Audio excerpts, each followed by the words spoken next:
Bueno, bienvenidos, gracias por estar acá, hoy viernes 5:30 de la tarde, estando acá para hablar de Derecho Constitucional, así que es un placer tenerlos presentes.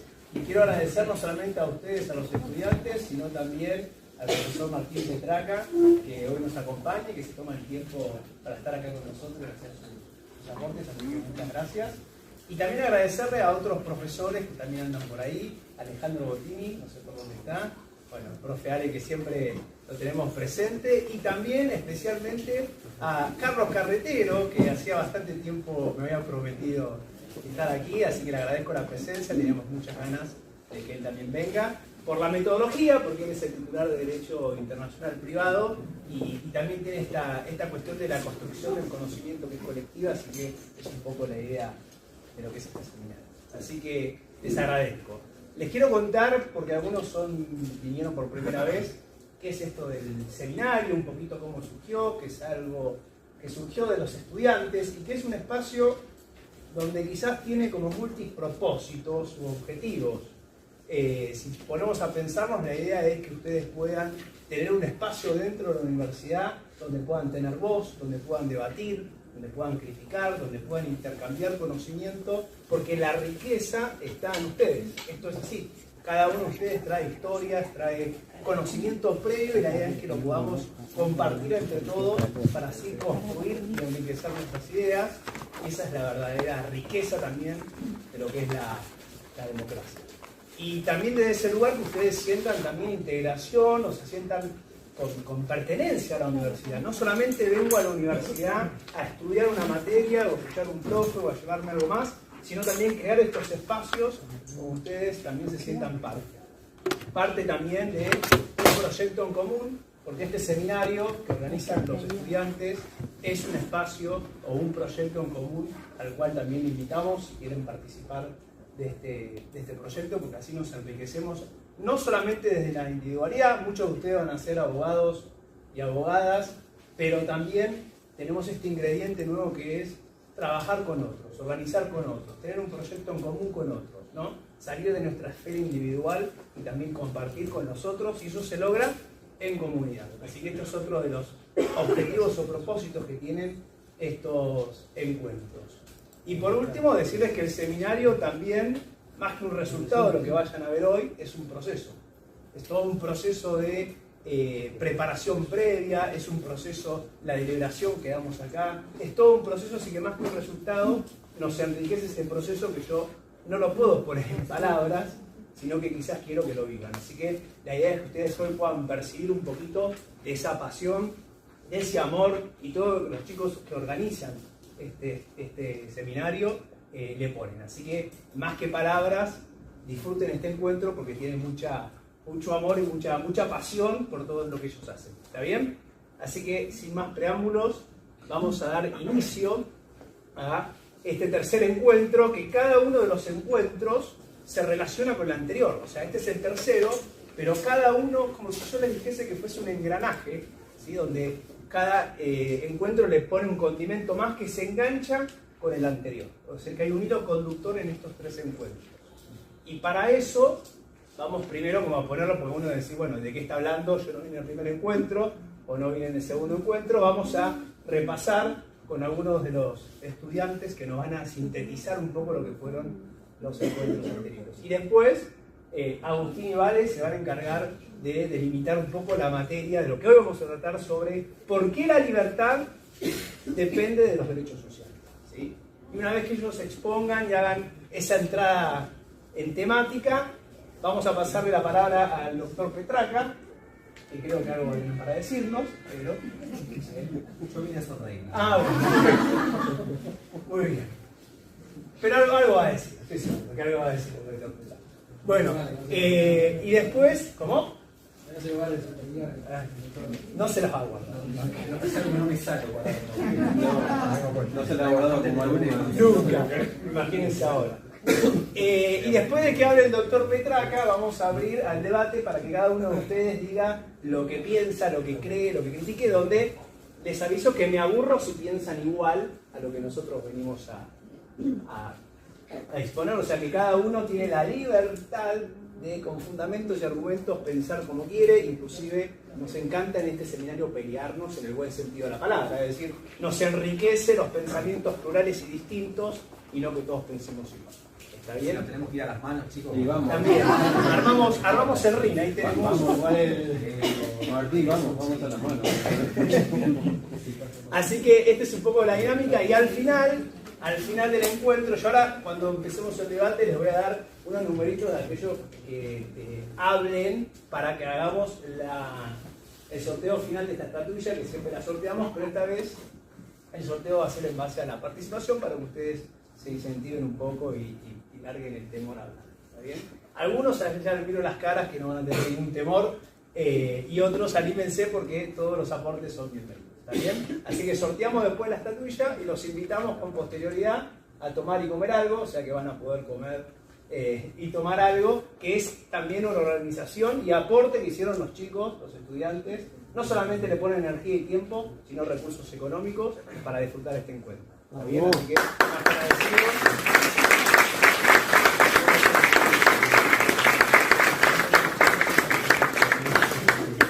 Pero podemos pasar la gorra también. No. Todo lo que se hace con mucha pasión y cariño, así que es para que lo den. ¿Está bien? Así que bueno, sin más palabras y preámbulos, lo que vamos a hacer ahora es tratar de reconstruir con algunas palabritas los dos encuentros anteriores. Así unimos todos los encuentros. Y para eso, un breve video de 1 minuto que las chicas prepararon, donde van a ver algunas palabritas claves del primer encuentro, del segundo encuentro y este tercer encuentro. ¿Sí? Muy breve para refrescar un poco aquellas palabras claves para rehilar los encuentros anteriores.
Gracias, el videito lo hizo Vale, con mucho cariño, y Ailu también trabajaron con esto. Esto es un poco para recordar algunas palabritas del primer encuentro y del segundo encuentro.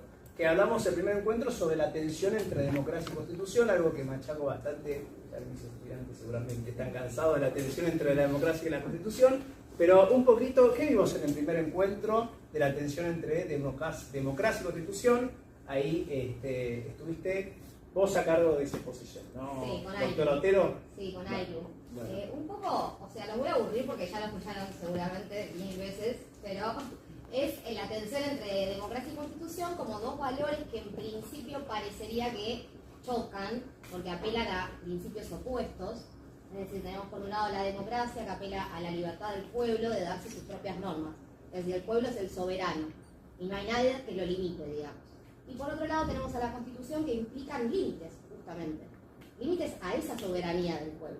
Entonces, parecería hasta ahí que chocan, pero entonces, si nosotros estamos comprometidos con un ideal de democracia, ¿por qué respetamos la Constitución? ¿Por qué la legitimamos?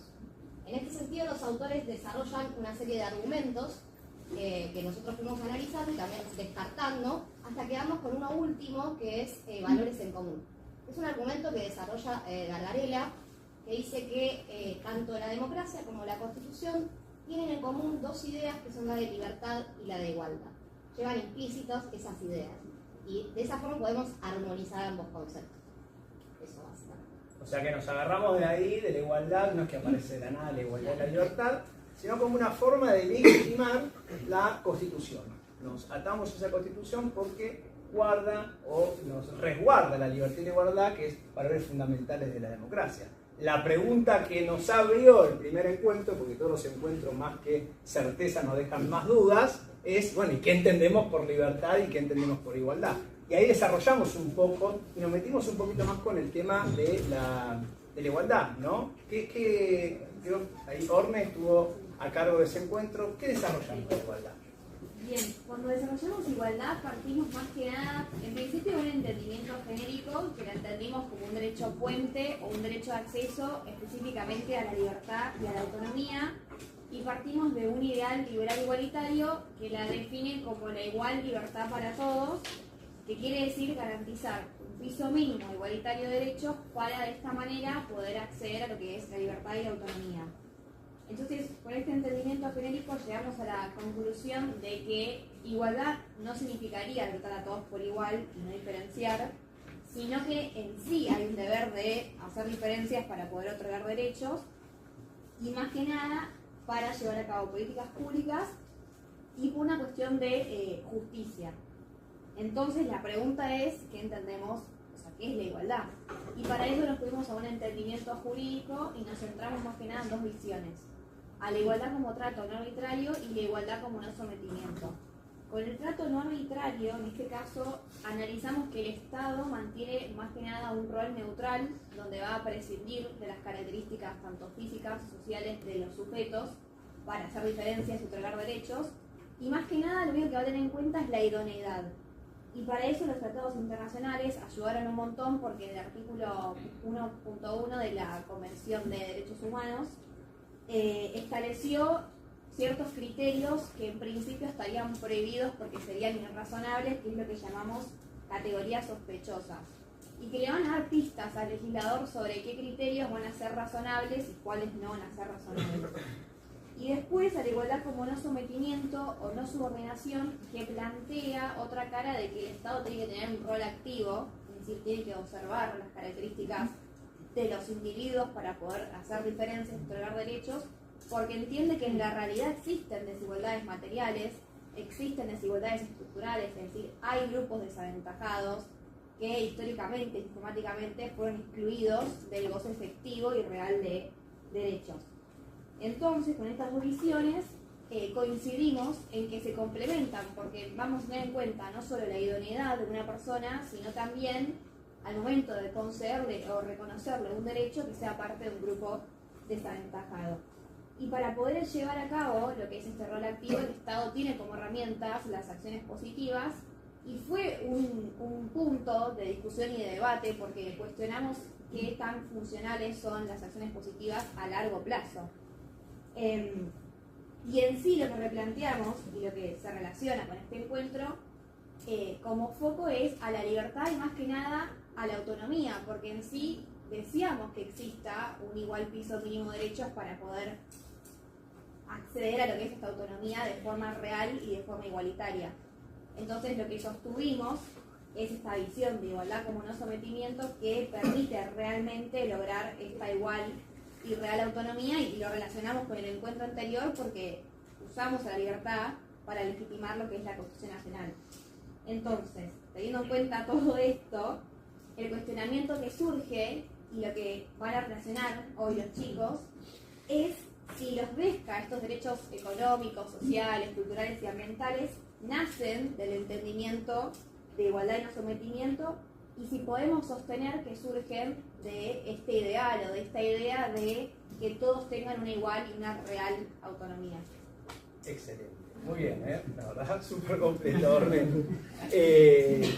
Bueno, acá tenemos un tema con la autonomía, con la libertad, y esto, de hecho, en el segundo encuentro un poco nos replanteamos con el aporte de Alejandro Bottini, donde apuntamos siempre al tema de la igualdad como no sometimiento, y por algún punto sentimos que nos olvidamos de la autonomía, de esa autonomía positiva, de una real autonomía, que realmente podamos ser autónomos, y para eso necesitamos no solamente que no se meta al Estado, sino también necesitamos que el Estado se meta quizás a dar ciertas prestaciones que permita que todos realmente podamos ser autónomos, porque estamos comprometidos con la libertad, estamos comprometidos con la autonomía en un pie de igualdad. Estos son los focos o los valores en común, por lo cual legitimamos ese texto que ustedes tanto estudian en clase que es la Constitución Nacional. Y para eso, de ese entendimiento de la tensión entre democracia y Constitución, que se legitima a través de la igualdad y la libertad, y que entendimos y dimos a un entendimiento de la igualdad y la autonomía, hoy nos venimos a plantear en este tercer encuentro de por qué la libertad depende de los derechos sociales. Por lo menos esta es una visión que nosotros queremos compartir, y ustedes tranquilamente podrían no estar de acuerdo y poder expresarlo, y esa es la idea de este encuentro. Y para eso, Valeria y Agus se van a encargar de explicarnos un poquito esta temática del encuentro de por qué para ustedes depende la libertad de los derechos sociales. Bueno, muchas gracias por la presentación. Antes que nada, bueno, buenas tardes a todos. Muchas gracias por venir. Veo muchas caras conocidas, compañeros, así que estoy muy contento de que estén acá. Yo por lo general me muevo mucho así. No voy a estar. Voy a empezar a mover y vamos a dar la introducción al tercer encuentro. Es acá donde vamos a hablar de los DESCA. Un poco los compañeros igual hablaron y dieron una muy buena explicación, la verdad, muy completa y vos clara como siempre, así que muchas gracias chicos. Seguramente voy a agarrar un poco de argumentos de ella porque queremos que quede algo bien en claro. Quiero ver primero si prestaban atención, así que voy a partir diciendo una pregunta. ¿Qué entendieron por DESCA? ¿Qué son los DESCA? Derechos económicos, sociales, culturales. Bien, perfecto. Quiero que te quedes con esa definición porque hoy vamos a dejar un foco de discusión muy importante que se tiene en teoría o una de las posturas que se refiere a los DESCA básicamente como algo más chico de lo que es, ¿sí?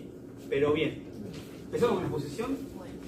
Bueno, como dijo el compañero, los DESCA son los derechos económicos, sociales, culturales y ambientales, que por lo que explicó Orne, nacen de un entendimiento de igualdad y no sometimiento, porque vienen a garantizar, son un instrumento que traen un piso mínimo igualitario de derechos que le va a permitir a las personas poder ejercer libremente su propio plan de vida.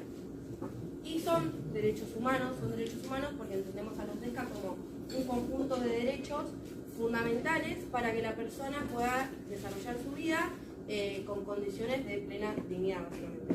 Estos derechos están reconocidos, por ejemplo, en el artículo 14 de nuestra Constitución, el 14 bis de nuestra Constitución, que habla de los derechos del trabajador, trae lo que es las condiciones dignas de trabajo, jornadas limitadas, salario mínimo vital y móvil, y también está reconocido por el 75 inciso 22, que nos trae los tratados con jerarquía constitucional. Por ejemplo, ahí está el Pacto Económico, Social y Cultural, que entre tantos artículos que tienen, el 7 reconoce, o es muy similar a nuestro 14 bis porque reconoce los derechos del trabajador. Bien, perfecto. Vamos a remarcar un par de cuestiones. Les hablamos del 75 inciso 22, les hablamos del Pacto Internacional de Derechos Económicos y Sociales, que está enumerado en este último artículo. Esto mismo, como sostuvo la compañera, tiene jerarquía constitucional. Voy a agarrarme de algo que dijo la compañera que es muy interesante, que es lo que tratamos en el tema anterior, que hablamos como la igualdad como un derecho puente. Es decir, necesitamos la igualdad para poder acceder a otros derechos. Y acá es donde vienen a entrar los DESCA, porque como bien mencionaba la compañera, lo que quieren establecer es un piso mínimo de derecho para que una persona pueda ejercer lo mínimo e indispensable. Para nosotros son derechos humanos, pero me gustaría antes que veamos un video, por favor.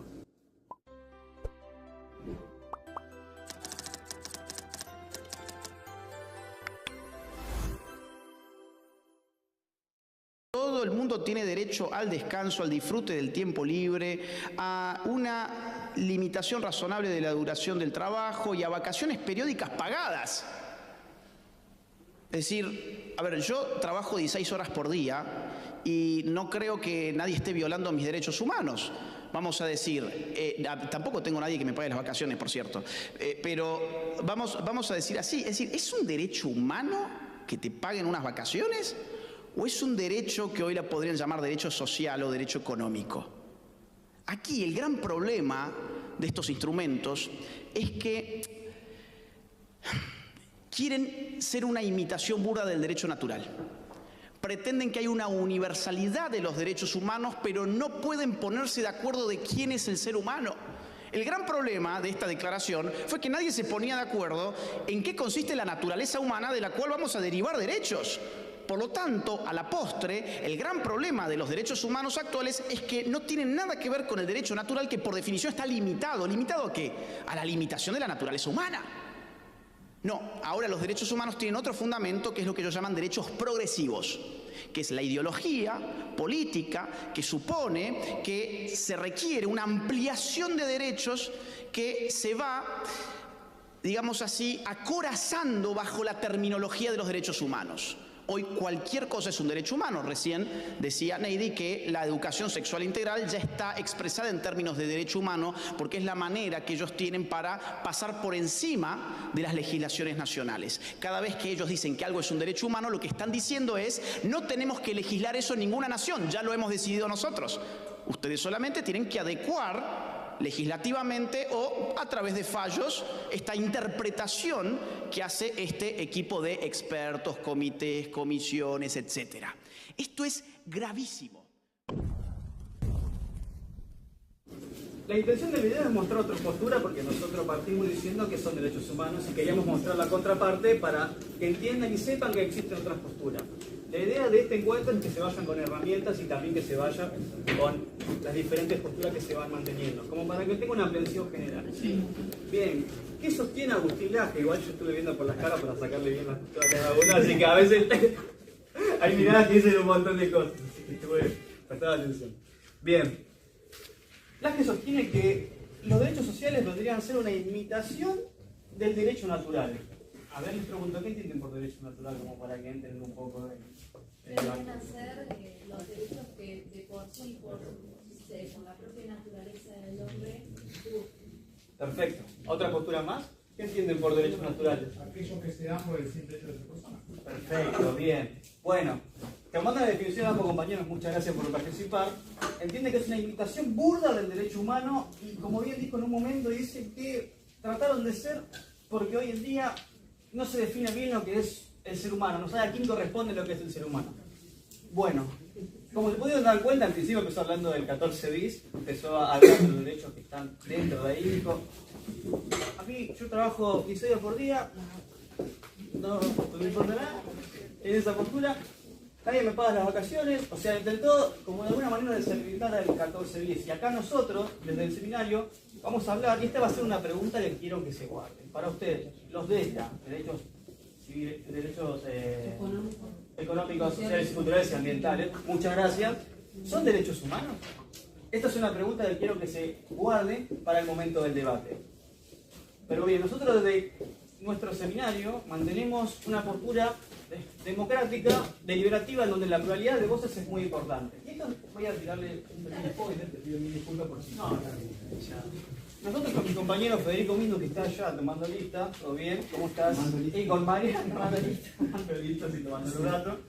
Estamos, le pusimos un nombre muy lindo, muy divertido. Esto es parte del amor que nosotros le metemos a esta. Estamos a cargo de la Secretaría de Redacción del Texto, en donde básicamente vamos a escribir sobre las temáticas que se fueron tocando en los encuentros.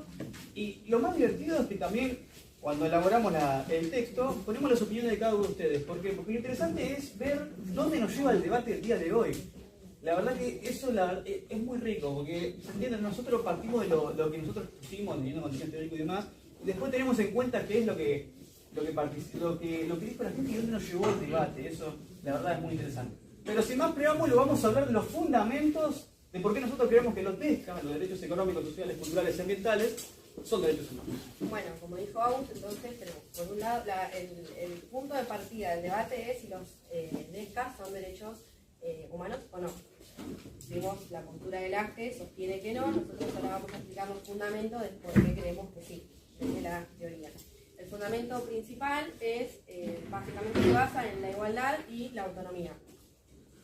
¿Qué vendría a ser la autonomía? Bueno, la autonomía es la capacidad que tiene la persona para poder diseñar su propio plan de vida. Esta autonomía está compuesta de una doble faz. Por un lado, una faz negativa, que básicamente es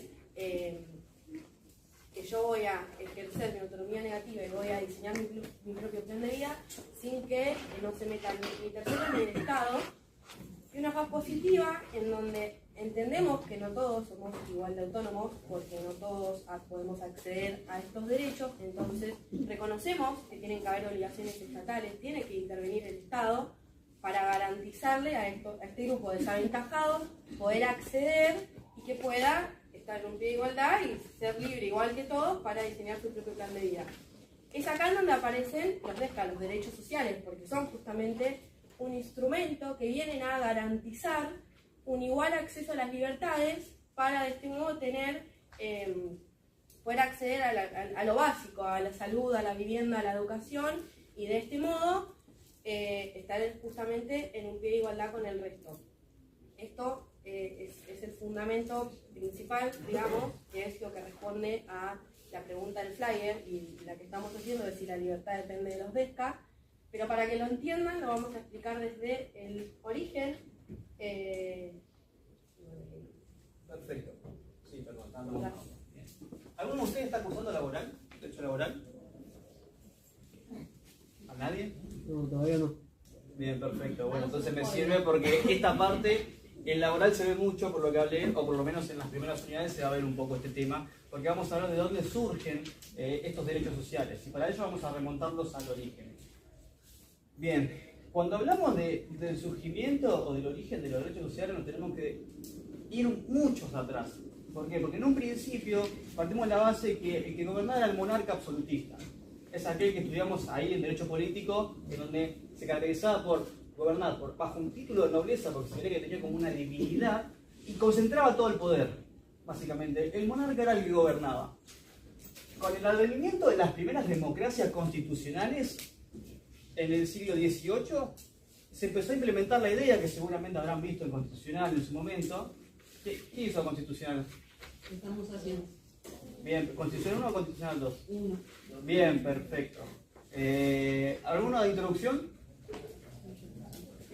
Sí, levante las manos. Levanten sin miedo, levanten, la idea es que levanten la mano. No les voy a hacer preguntas para tener un concepto general, porque quizás yo soy muy apasionado, a veces hablo muy rápido y la idea es que entiendan y se vayan con algo del seminario y decir, bueno, che. Pero bien, seguramente como habrán estudiado, cuando empezaron a surgir las primeras democracias, se tuvo una idea de constitucionalismo liberal, creo que les habrá sonado. A mí, un profesor me volvió este tema, la verdad que lo explicaba muy bien igual. Pero bueno, en donde se caracterizaba por una cuestión. Vamos a hablar también de una clasificación histórica, pero el Estado tenía un rol negativo. ¿Y a qué me refiero con un rol negativo? No intervenía. Es decir, había derechos fundamentales como los que hoy conocemos, hablando de una clasificación histórica que se conocen como los derechos de primera generación. ¿Saben a lo que me refiero cuando hablo de derechos de primera generación? Bien. Perfecto, bien. Díganme por favor algunos derechos de primera generación, como para que me den una mano y hacerlo un poquito más dinámico. Derecho de primera generación, empiezo yo 14. Libertad, propiedad, bien, perfecto. Bien, perfecto. Bien, esos son los derechos de primera generación. El Estado no tenía que intervenir dentro de eso. ¿Por qué? Porque se creía que el principal violador era el Estado. Les voy a dar como un contexto, básicamente. Las ideas eran las ideas de libertad, hay que ser libre. ¿Por qué? Porque anteriormente, que libertad, no, acá eso no existe, hermano. O sea, acá no hay libertad. Vamos a hablar de, o sea, entiendan lo que voy. La idea era de la libertad, bien. Lo importante también es el derecho a propiedad, 17 de la Constitución. Vamos a hablar también de igualdad, 16 de la Constitución, pero entendiendo la igualdad como la igualdad ante la ley. Perfecto. Y ahora vamos a traer un ejemplo, como para que ustedes entiendan cómo se empezó a desarrollar las democracias cuando empezaron a surgir estas primeras democracias liberales. Como la única igualdad era la igualdad ante la ley, hay una relación muy específica, y a esto quería llegar, porque vamos a hablar del surgimiento del 14 bis. La relación entre el empleado y el empleador, en donde ahí básicamente pasaba lo siguiente. Decía, bueno, ante los ojos de la ley somos todos iguales. Entonces ocurría algo, el empleador contrataba justamente al empleado, y como no existía el reconocimiento y el Estado básicamente no se metía, eso daba igual a los hechos de que no todos seamos iguales. Porque voy a ser un poquito más gráfico. Por naturaleza esa relación no era igual. ¿Por qué? Porque el empleado contrataba bajo las condiciones que él quería. Es decir, te contrato, vas a trabajar jornadas ilimitadas, vas a ganar este salario, vamos a poner un precio, vas a ganar, no sé, 100 lucas, a precio de hoy vas a ganar 100 lucas, vas a laburar 16 horas, como acá el señorito que acaba de mencionar, vas a laburar en condiciones no tan equitativas como las que conocemos hoy en día, Y nada, básicamente esas son las condiciones que yo te pongo. Bien, como la igualdad era la igualdad ante la ley, esa relación en teoría estaban los dos en iguales condiciones de contratar. Pero ¿qué pasó? En los hechos sociales eso no se veía tan así. Entonces, ¿podríamos hablar de que el empleado era libre si ganaba 100 lucas? Les pregunto a ustedes. Porque quiero llegar a algo más concreto.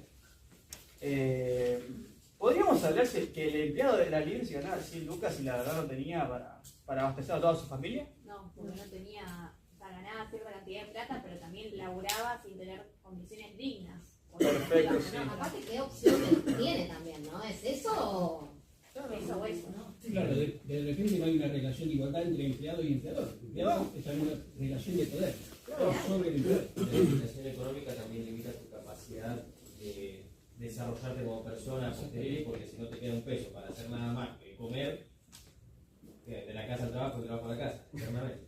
Aparte, vas a laburar jornadas invitadas. Hay un autor que sostiene también que decía que también existía lo que es el trabajo infantil, o sea, todos vamos a trabajar, o que vamos a todos trabajar, somos todos iguales ante la ley, todos nos elegía. Entonces, a través de eso, en el siglo XIX y siglo XX empezaron los movimientos obreros, bajo la idea del constitucionalismo social, en donde ahí se establecen los derechos del 14 bis. Vamos a hablar de jornadas limitadas de trabajo, vacaciones pagas, condiciones equitativas y dignas de trabajo, descanso dominical, porque antes se laburaba de lunes a lunes. Entonces ya el Estado empezó a tener un rol más positivo, es decir, empezaba a intervenir. ¿Cómo intervino? Primero reconociendo que esa relación no eran iguales. Hay una relación claramente desigual por naturaleza. Me tengo que meter ahí, y ahí es donde entra, como para darles un ejemplo, la ley del contrato de trabajo. No vas a poder contratar, le va a poner un freno, no vas a poder contratar bajo estas condiciones. Ahí es donde entran los derechos sociales. Ahí es donde yo quiero que vean cómo viene a establecerse el piso mínimo de derechos para que se puedan ejercer. Voy a tomar lo que dijo el compañero porque creo que le diste el clavo, la verdad muy bien, muy buen acote, que decía: yo sin ese derecho no puedo ejercer otros derechos. Seguramente si habrán prestado atención en la pantalla que vimos al principio, en la idea de la presentación, hay dos conceptos. La interdependencia, y hay otro que se acuerda, había otro abajo. Interseccionalidad, muy bien, prestaste mucha atención. Vamos a hablar de la interdependencia. ¿Qué quiere decir esto? Siguiendo la clasificación histórica, y seguramente si prestaban atención, yo cuando hablo de derechos sociales no hablo de derechos sociales solamente, sino que hablo de DESCA. Yo siempre me referí a estos derechos como DESCA. ¿Por qué? Porque siguiendo la clasificación histórica de derechos, vamos a ver los derechos de primera generación, segunda y tercera generación. ¿Sí? Los derechos de primera generación ya los mencionamos. Los DESCA venían a estar repartidos bajo los de segunda y tercera generación. De algún modo hay cierta posición doctrinaria que sostiene que buscan sacarle peso a los DESCA. Es decir, no vamos a hablar de DESCA, vamos a hablar de generaciones de derechos. Y ahora la compañera le va a explicar muy bien por qué nosotros decidimos hablar de DESCA. Pero volviendo a eso, la interdependencia hace referencia a que yo no puedo ejercer otros derechos, no puedo acceder a los derechos, para que entiendan, de primera generación, si no tengo un piso mínimo que me garantice entrar a esos derechos de primera generación. Voy a ser un poquito más claro porque siento que me enredé un poco con esto y los veo por sus caras. La verdad, ahora entiendo mucho a mi docente cuando ven y saben que no entiende. El trabajo en salud, Bien, es decir, muchas gracias, muy atento. Muchas gracias. Bien. ¿Es posible decir que yo soy libre si tengo un salario que no me alcanza para alimentarme? ¿Podríamos hablar de libertad? No, sos libre pero estás limitado. Tenés límites, se ponen límites. Está bien, pero la idea es que yo pueda acceder y ser libre. Yo pueda tener autonomía, porque la compañera, como bien explicó, dice: yo soy autónomo y soy el mejor juez soberano, principio de autonomía, artículo 19 de la Constitución, para decidir mis propias decisiones. Yo puedo decidir ¿De qué concepto de libertad? Tal cual, bien, perfecto. Voy a hacer mención a la intervención del profe, que justamente lo vemos ahí. Voy a hacer un pequeño spoiler. Cuando nosotros hablamos en el anterior encuentro, no hablamos mucho de libertad. Y algo que me quedó ahí, que me quedó como herramienta, es: no regalemos los conceptos. Animémonos a hablar de libertad, porque es uno de los principios que receta nuestra Constitución, la libertad. Pero, no sé si se dieron cuenta, en ese momento, yendo de nuevo al siglo XIX y siglo XX, había cierto sector que nada más podía gozar de los derechos de primera generación. Porque ¿cómo voy a poder ejercer mi derecho de propiedad si tengo un salario que no me alcanza para comer? Es decir, ¿yo puedo comprarme una vivienda? Hoy en día, a precio actual, si estoy ganando 100 lucas por mes, ¿podría comprar una vivienda? Si ganas un millón tampoco.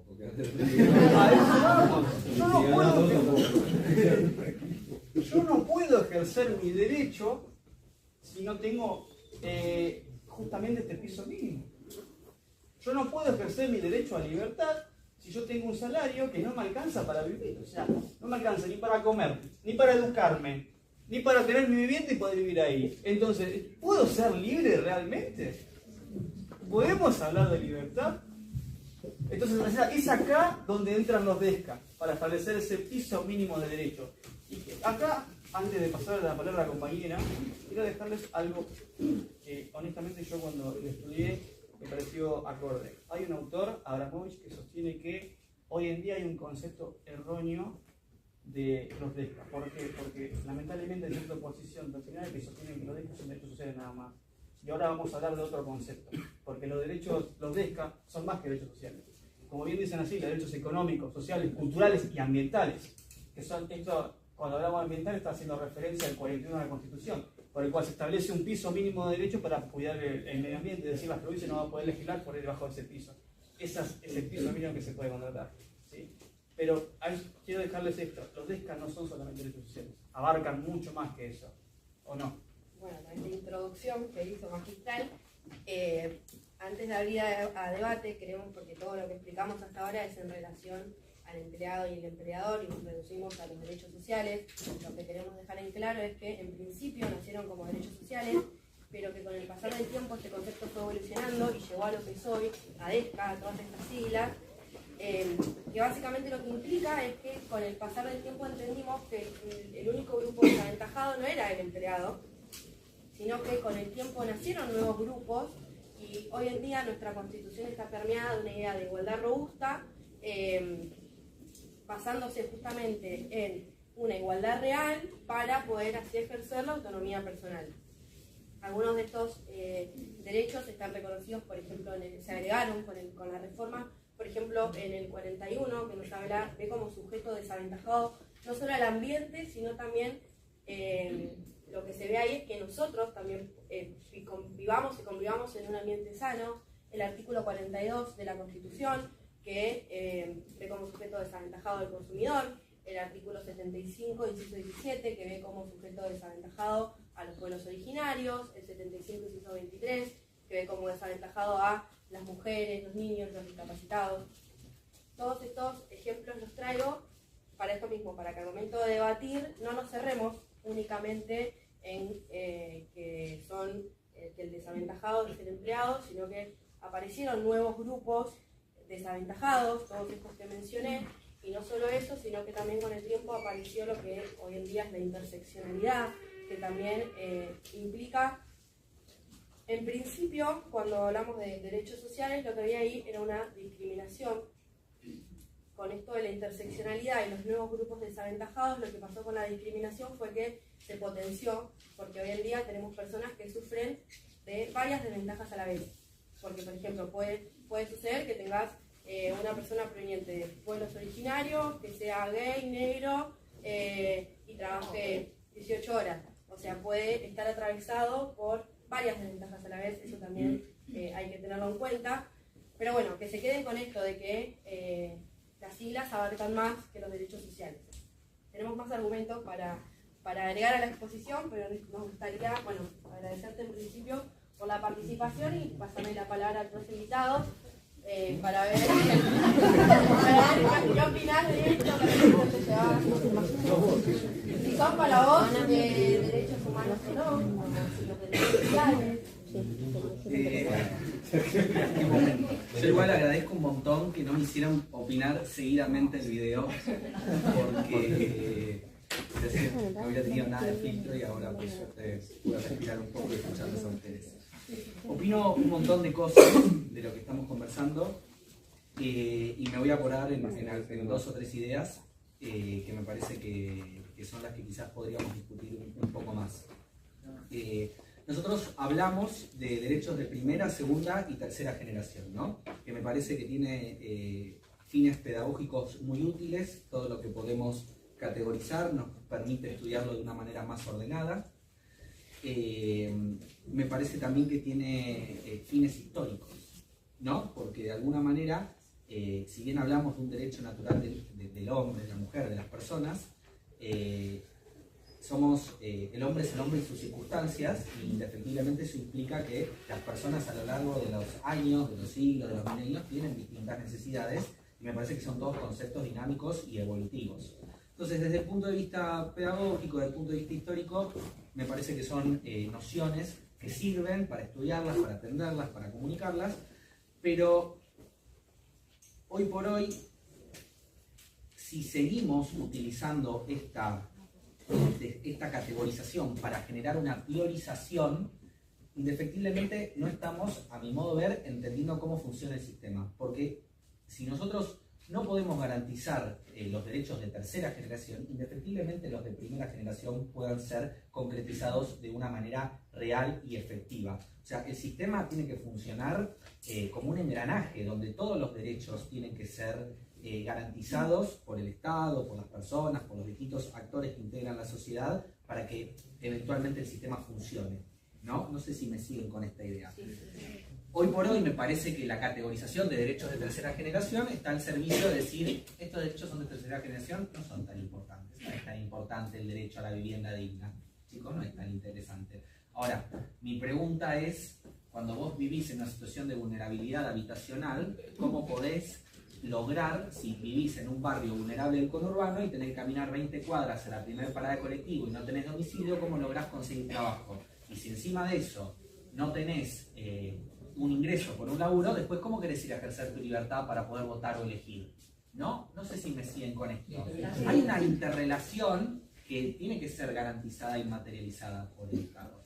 Esta es como la primera idea que se me viene cuando hablamos de categoría de derechos, y obviamente la importancia que tienen los DESCA, ¿no? De venir a ampliar todas estas nociones a fin de garantizar todas estas primeras categorías. Eso como una noción más conceptual. Y después, nada, del video no puedo decir nada porque quieren que o sea, no puedo opinar. No lo voy a decir porque estoy siendo grabado. No, me parece que indefectiblemente todos a veces cometemos el error de hablar desde nuestro lugar, ¿no? Y que los privilegios que tengamos, por más merecidos que sean o ganados, no nos pueden quitar la empatía, y uno no puede creer que el hecho de que yo también laburo 12 horas por día, tuve un mayo terrible, no saben lo que trabajé, pero bueno, entiendo que tengo la posibilidad de elegir hacer eso, y lo elijo, y lo haré algún mes más, algún mes menos, pero dentro de mi libertad y mi situación lo puedo hacer. Me parece que hay gente que no tiene la posibilidad de elegir o no trabajar 16 horas por día, y que no tiene la posición. Esto es algo, chicos, parece muy básico, muy simple. Estamos explicando que el agua es transparente. Bueno, me parece que hay que explicarlo, y esto me lleva al tercer tema. Si nosotros estamos acá debatiendo la importancia de los DESCA, es porque algo no supimos hacer. Algo no supimos hacer. Porque indefectiblemente ustedes citan, y la voy a picantear un poco, voy a tratar de ponerme en la vereda del otro lado, porque yo te pienso, depende de quién esté del otro lado, yo te pienso. No, mentira. Es muy claro cómo yo pienso, chicos, se me nota en la cara en 2 minutos, pero ustedes hablan de los derechos laborales, ¿no? De la igualdad, de la importancia. Está fabuloso, lo comparto, por supuesto, no creo en las jornadas laborales de 16 horas sin vacaciones pagas, por supuesto que no creo en eso, Dios libre a todos. Pero ¿cómo podemos hablar de los derechos laborales si vos tenés 1/3 de la mano de obra en la República Argentina que está en negro? O sea, y lo mismo, ¿cómo podemos garantizar el acceso a la vivienda, ¿no? O cómo podemos hablar de derechos culturales con la importancia que tiene si vos tenés un 55% de pobreza y tenés unos problemas de inseguridad terrible? Entonces, volviendo a lo que te decía al principio, me parece que son importantes estos espacios para revitalizar la importancia, pero el hecho de que tengamos que revitalizarla implica que algo no hemos conseguido, ¿no? Hemos abrazado una idea de evolución en el desarrollo humano porque entendemos que necesitamos otras cosas, ¿no? Y algo que a mí me parece fabuloso cuando hablan, no, que aparecieron nuevos derechos, las personas con discapacidad. Las personas con discapacidad existieron siempre, chicos. Lo que pasa es que por suerte la sociedad evolucionó y empezó, por lo menos en la letra de la norma, a reconocerle derechos. Pero si nosotros no achicamos el gap que hay entre lo que escribimos, la Constitución es divina. Uno lo lee y dice, che, qué bien escrito que está esto. Lees los tratados internacionales y decís, ¡qué maravilla! ¿Dónde está mi departamento en Puerto Madero con el derecho a la vivienda? Decís, es fabuloso esto. Ahora, ¿qué de eso estamos concretizando en la realidad? Y esto lo digo como Estado. ¿Qué estamos concretizando en la realidad? Y ahí es donde me parece que hemos avanzado, muy necesario porque la línea de desarrollo del humano no crece, no es así una curvita muy proporcionada. Hemos avanzado en un montón de cosas, pero el Estado o los gobiernos o quien quieran responsabilizar, sin nombre y apellido por favor,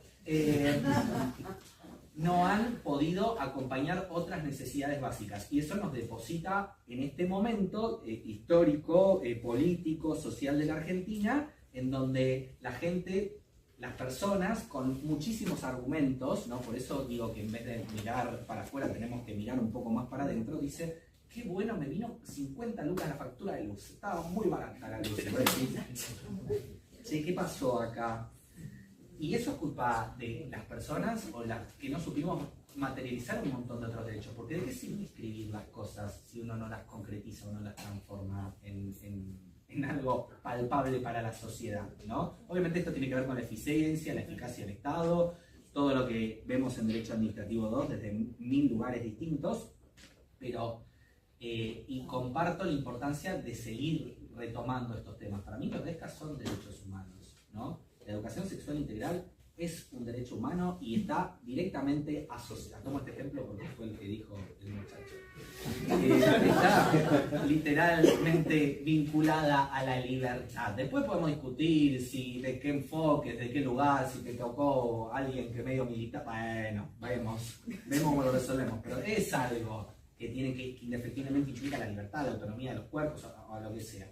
Pero me parece que, además de la importancia de que reafirmemos esto, de que los DESCA son derechos humanos, porque forman indefectiblemente parte de todo este sistema, tenemos que empezar a pedirles a la gente que nos gobierna que concreticen los derechos en realidades, ¿no? En unos años, ahora no va a ocurrir. Pero, y bueno, eso es lo que mi visión del tema, un poco. ¿Qué sé yo? Bien, muchas gracias. Me mirabas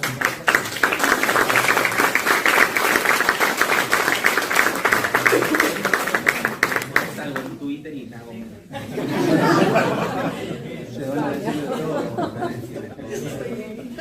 en la exposición dimos los argumentos de por qué creemos que son derechos humanos. Hablamos de interdependencia de los derechos humanos y hablamos de los fundamentos, la autonomía y la igualdad. Ahora, yo le pregunto a ustedes como para abrir a debate, los DESCA, estos derechos que acabamos de mencionar, ¿son derechos humanos? Y por favor levanten la mano. Bien, ahí ya tenemos, ahí ya arranco. A ver, es la primera vez que escucho al que habló desde el video que no sé ni quién es, pero no en serio no lo sé. Menos averigua Dios en más perdón.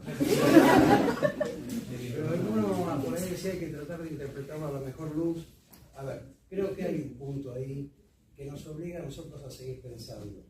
Y me parece, y el punto es, y un poco continuando con lo que decía él, que comparto totalmente, el punto es, calificar algo de derechos humanos clausura el debate y la deliberación sobre el alcance y la garantía del mismo. Es decir, hacer estos listados infinitos de derechos humanos realmente enriqueció la cuestión o terminó llegando a este punto. ¿Por qué voy a plantear esto?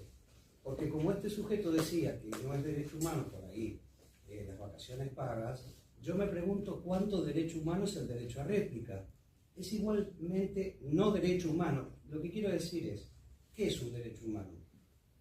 Toda la cantidad de derechos enumerados en los tratados sobre derechos humanos, o necesitamos repensar una definición seria de derecho humano o derecho humano fundamental, para entender que en la medida en que ese listado sea cada vez más amplio, menor va a ser la discusión democrática sobre el alcance de los derechos. ese es un primer punto que me parece problemático o por lo menos susceptible de ser discutido. Es decir, definir algo como derecho humano ya no está clausurando ningún debate, abriendo todos los debates, porque ¿qué son los derechos humanos y cuáles son los derechos humanos? Este es un punto.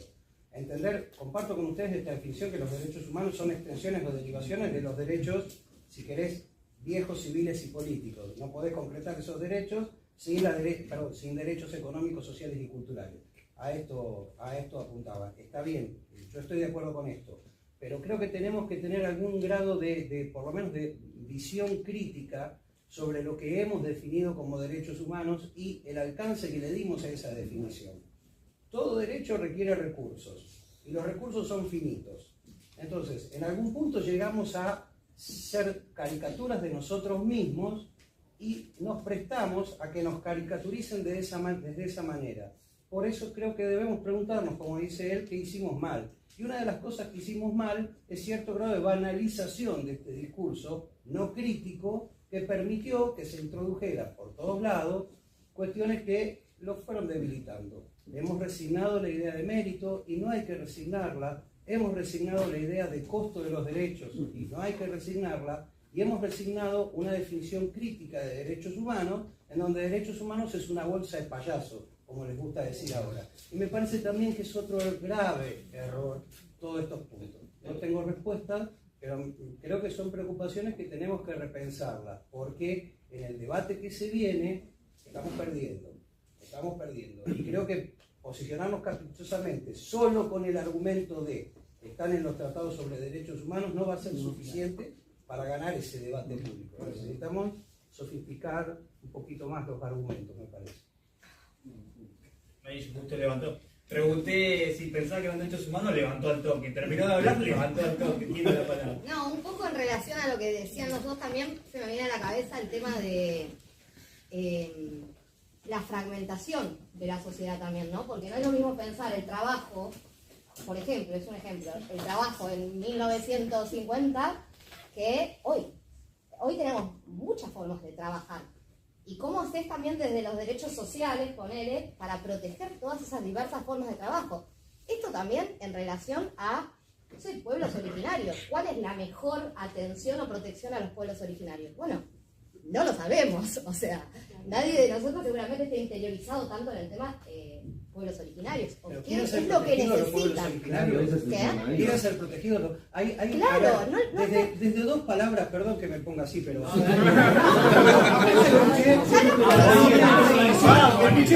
Otorgar derechos. Surgió de ahí, otorgar derechos. Proteger a los pueblos originarios. Paren un poquito. Este elitismo, episteo, a proteger, pará. ¿Qué quieren los pueblos originarios? ¿Dónde está la voz de los pueblos originarios? Bueno, pero vos dijiste proteger. No, pero a lo que voy yo lo que yo voy es ¿qué protección? Si realmente no estamos entendiendo qué es lo que necesitan. Si no escuchamos qué es lo que necesitan, lo que quieren, lo que nadie pidan, para otorgar, nosotros no otorgamos, los derechos se reconocen. Claro. Y es un proceso de discusión colectiva. A ver, no otorgamos. Está bien, pero no escuchamos a los realmente afectados por el tema, eso es a lo que voy. Decidimos sobre las formas de trabajo y no escuchamos que hay diversas formas de trabajar hoy en día. Por ejemplo, no escuchamos a los pueblos originarios, no sabemos qué protección es la que quieren o qué derecho es el que quieren. Pero quieren. Claro. Ese es el problema. ¿Quieren o no quieren? Perdóname, carretero, dale. Bueno, yo tengo una visión más amplia, más internacionalista por mi cosa. Pero bueno, un poco, hablando de lo que vos decís, está todo muy escrito, tenemos todas las leyes de todo, tenemos yo una charla sobre violencia de género, sobre violencia de la mujer, tenemos tratado, ley, todo, pero ¿de qué sirve tener todo eso? Ministerio no tenemos más. Bueno, está bien, bueno, pero tenemos normas, está bien, el ministerio no tenemos más, pero tenemos tratado contra la mujer, tratado contra la discriminación, la ley Micaela, la otra ley que se apareció ahora, contra los niños, todo eso. ¿Sirve tener escrito y no tenerlo, no hacerlo operativo? Un poco hablamos de esto, y un poco lo que yo te digo, no sé, un poco coincido con lo que dice Botini. ¿Quieren que los protejamos? ¿Quieren tener derechos? ¿O qué quieren? Nadie o sea, no hay o sea, yo lo que veo que no hay hablamos de derechos y hablamos de todo eso, pero, por ejemplo, los originarios, o estas nuevas maneras que vos decís de trabajar, o el derecho al consumidor, todas estas que nosotros hablamos, estas relaciones interpersonales asimétricas, donde el poder negociador o el poder entre las relaciones no es el mismo. El Estado obviamente tendría que estar, tenemos todo eso, pero cuando hablas de distintos grupos etarios que son desaventajados o vulnerables o demás, bueno, vos me hablaste de originarios, un poco cuestiones. ¿Quieren ellos ser escuchados? ¿Quieren ellos tener derechos? Para tenerlos tiene, porque uno nace con derechos. Ahora de ahí, a que si lo reconozcamos o no, me parecería que ahí es donde se hace un agua. No sé si expliqué lo que quise explicar. Yo voy a explicar un poco la idea del doctor. Yo considero que los derechos, desde una concepción bionaturalista, ¿no? Por el simple hecho de que somos personas, los tenemos. Ahora, necesitas todo un desarrollo histórico para que sean reconocidos, porque las condiciones fácticas del mundo nos demuestran que esto es así. Creo que todos reconocemos que los derechos de las mujeres y un montón de colectivos también y existen. A nadie decírselo a Arabia Saudita. Entonces, ¿de qué te sirve tener un derecho si no tenés un Estado que te lo reconozca y que este mismo Estado realice acciones positivas tendientes a asegurar los derechos? Ahora, eso también es un poco peligroso porque al Estado reconocido como la comunidad organizada de personas que se ponen de acuerdo en perseguir un fin, si le damos un poder total y absoluto, cambiamos el monarca por un Estado y el Estado va a terminar coartando la libertad, una libertad intrínseca en pos de ciertos derechos que quizás toda la sociedad no esté de acuerdo, o la mayor parte de la sociedad no esté de acuerdo, y sean tan solo las élites que gobiernan las que lo consideran así. Entonces, ¿hasta qué punto el Estado tiene que meterse? Ese creo que es el cuidado, y no él tiene o no que meterse, porque es evidente que tiene que hacerlo. Muchos años no lo hizo y terminamos como estamos ahora. Creo que el punto se debería poner en hasta qué punto. Yo creo que algo fáctico fue lo que acaba de pasar acá. O sea, lo que se comunica termina siendo lo que se comunica a través del video. Yo no sé si a ustedes les pasó, pero escuchar la contraposición de las personas que estuvieron hablando antes del video, que son alumnos de esta universidad, por lo cual que tienen orgullo, evidentemente a lo burdo que suena el discurso, hablando de tanta palabrería, que el problema sigue siendo ese que tenemos, veo que acá se hace más importante y más palpable lo que de verdad debería pensar el propio individuo, ciudadano o lo que sea. Creo que ese reconocimiento a decir entre todo lo que podemos hablar, lo que escuchamos y el nivel académico con el cual nos estamos metiendo. Pero no sé si ni siquiera puedo establecer un punto de vista de si es derecho humano o no. O sea, simplemente me quedo con eso, en lugar de alumno y resaltar eso, que creo que aprovechando eso es ahora comunicar y pensar algo que llegue a una conclusión de resolver realmente lo que está ahí en el agente con los agentes que sean. Un par de cosas de lo que estuve escuchando un poquito. Creo que se confunde un poco lo que es el tema de lo que es la cuestión planteada, es que si los DESCA son derechos humanos o no, y la posibilidad de aplicarlos y hacerlos efectivos materialmente. Esta posibilidad se da dependiendo de la voluntad que tenga el Estado de llevar a cabo estas políticas de derechos humanos.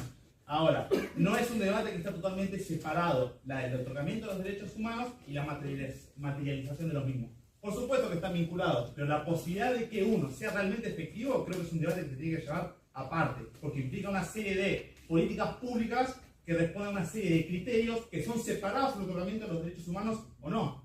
Son cosas que se mueven por criterios diferentes. Uno es una cuestión material y otro es una cuestión, si se quiere, más bien teórica. No digo que están separados, pero son cuestiones que se tienen que debatir por separado y creo que se están mezclando a la hora de hacer atención. Pero nos sirve definir al derecho como derecho humano. Este era mi punto. ¿De qué nos está sirviendo el concepto de derecho humano? Cuando el derecho a réplica es un derecho humano fundamental, por ejemplo. Nos está sirviendo, este era mi punto. Sí, si todo es derecho humano, si todo es derecho humano, nada es derecho humano. Entonces, cuidado con hay que ir a cortar la calle. Basta de debate. Por acá hubo un par de manos levantadas. Sí, humildemente era eso nada más. Déjame contar una cosa. ¿Para qué vamos a ir? Me parece que por ahí está bueno el aporte del caballero y el contrapunto un poco con esto de declarar derechos para pueblo originario y demás.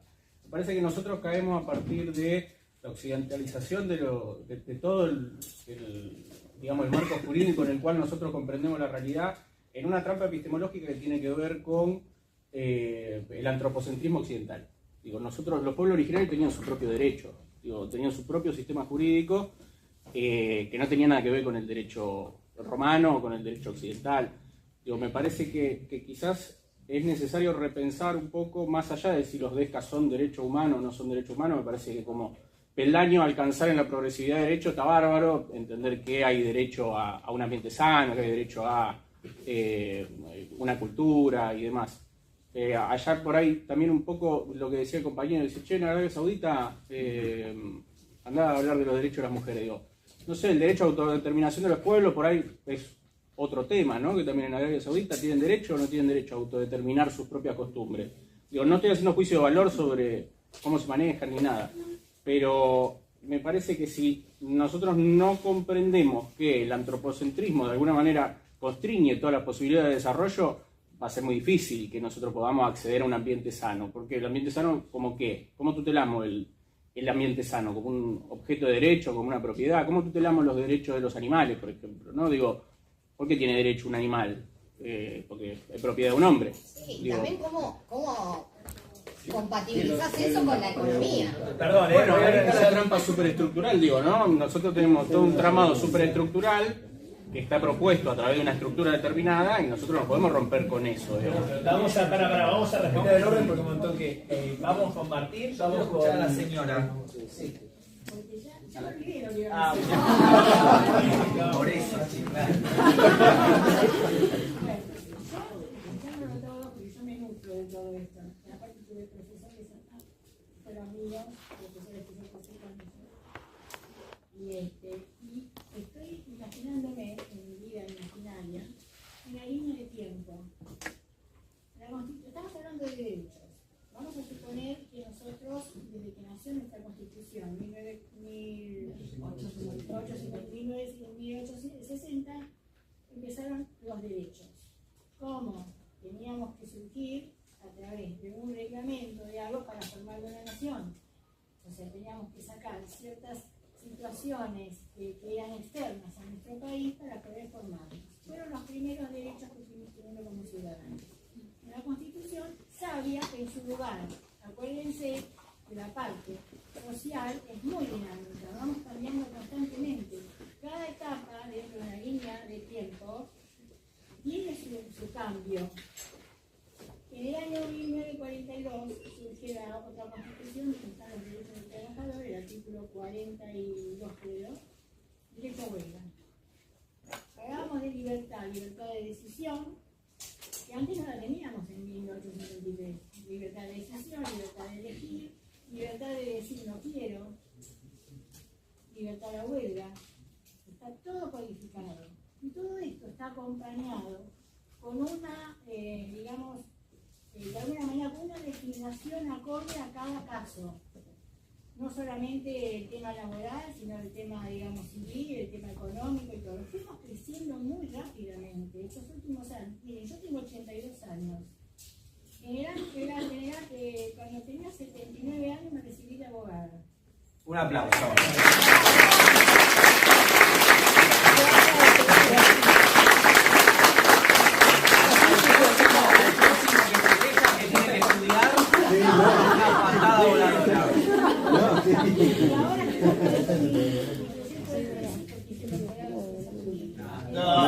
en su cara.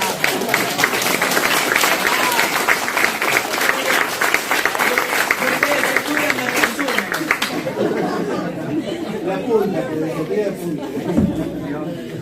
Yo estoy viendo todo esto de otro lado. O sea, cómo se vivió en cada época y cómo lo vivimos actualmente. Los derechos actuales son derechos más modernos, más actuales, no son los mismos derechos que en el año 1853 y 1860 y en el año 1942. Quiero saltar etapas porque si no sigo hablando. Yo viví todas las etapas. La señora estaba con Alberdi. Estaba Mirta y...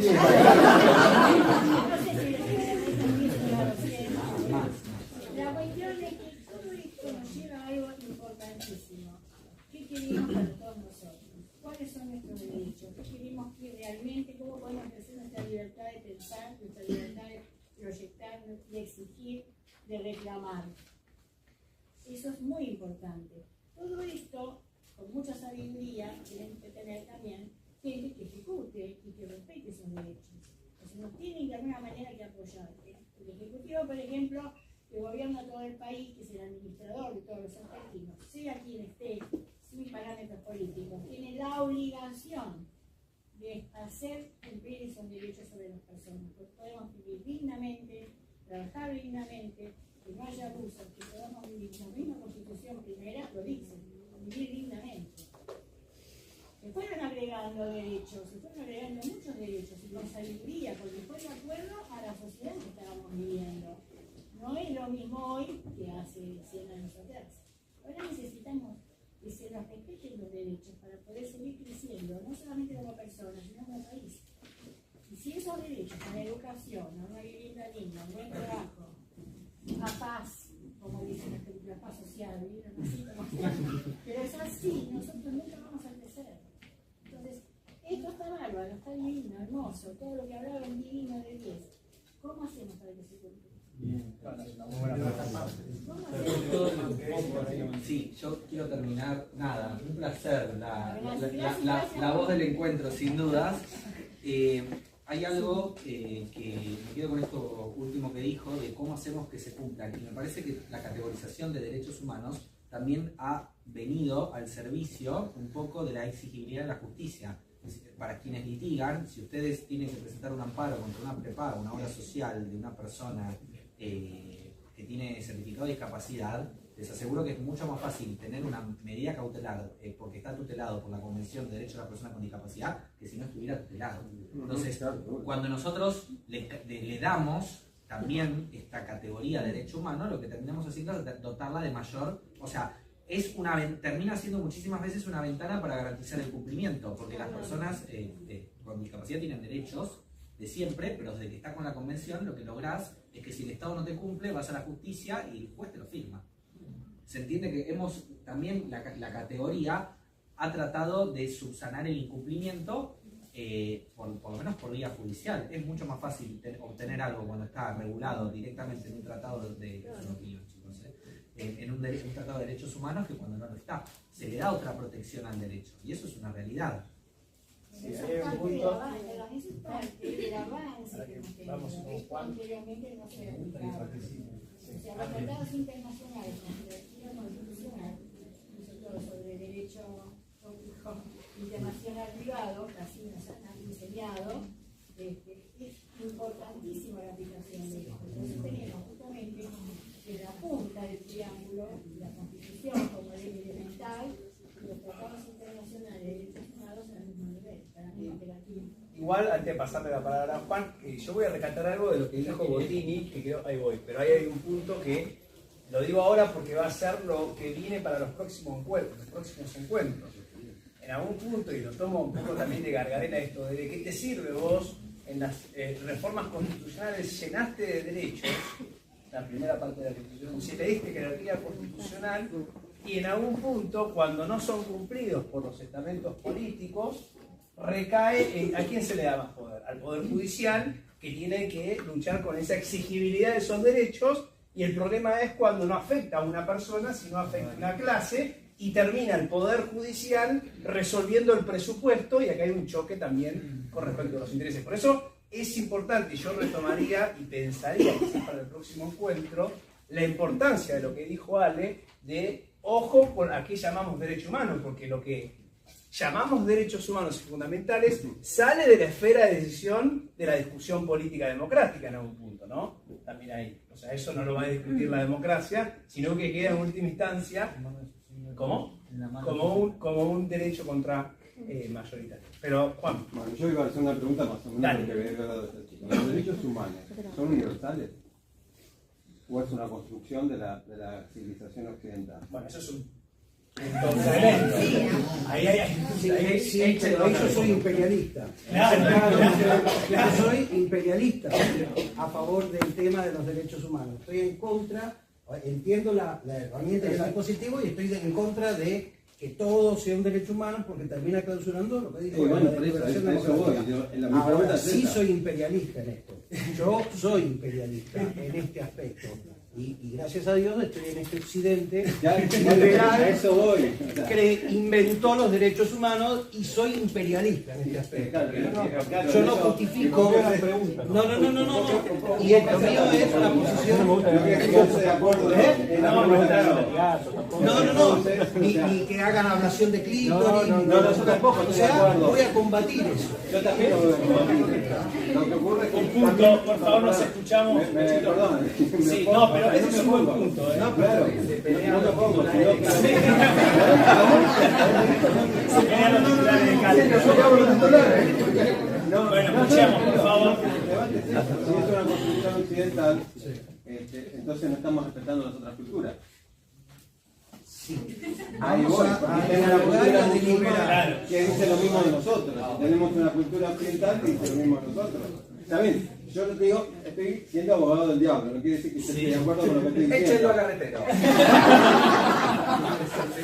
Seguridad, está bien. Claro, yo creo que un punto de la reflexión que trae Juan es interesante. De hecho, el observatorio, vos planteaste un observatorio brasileño, ¿verdad? Claro, lo planteé. Planteaba eso, era unos quilombo bárbaros. Claro, que empezamos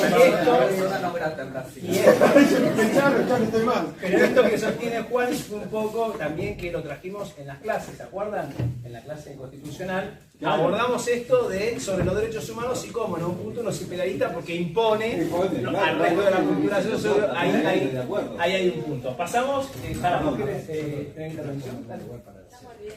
Bueno, ¿quién estaba primero? Así no volvíamos a igualdad. Bueno, dale.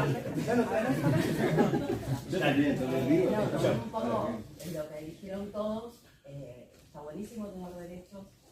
Hermoso escrito en la Constitución, de hecho nos tocó hacer a Constitución un trabajo de unir el Martín Fierro, reforma constitucional y tratados internacionales, a lo cual elegí el tema de cómo vive la gente en las cárceles, y está hermoso escrito en la Constitución y en los tratados, es una belleza. Ahora, ¿por qué un juez lo tiene que aplicar? O pedir que se aplique en realidad, cuando tendría que ser la propia sociedad que lo necesita, exigirlo. Eso es lo que no voy a comprender, porque, o sea, para que haya avance tiene que haber una sociedad que pida. Y pide solamente un sector. Porque la Constitución dice, sí, tomamos categorías sospechosas las mujeres y los ancianos. ¿Por qué no tomaron a los pobres? Porque al propio sector político le genera gasto un pobre, no le genera una solución. Y como sociedad, miramos para otro lado, como pasa con el tema de las cárceles. Las cárceles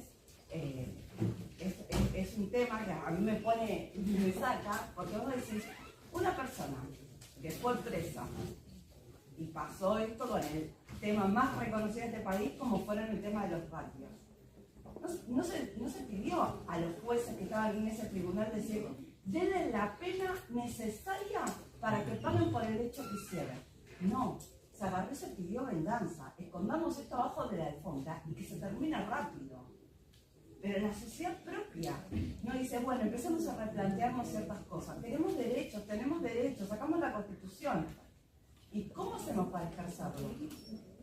Nos olvidamos que tenemos los derechos, pero no pedimos o no exigimos que realmente se cumplan tal cual son. Y pasó con un fallo, el fallo Q en Ciudad de Buenos Aires, una señora con un chico con discapacidad pidiéndole a un juez que por favor le dé una vivienda.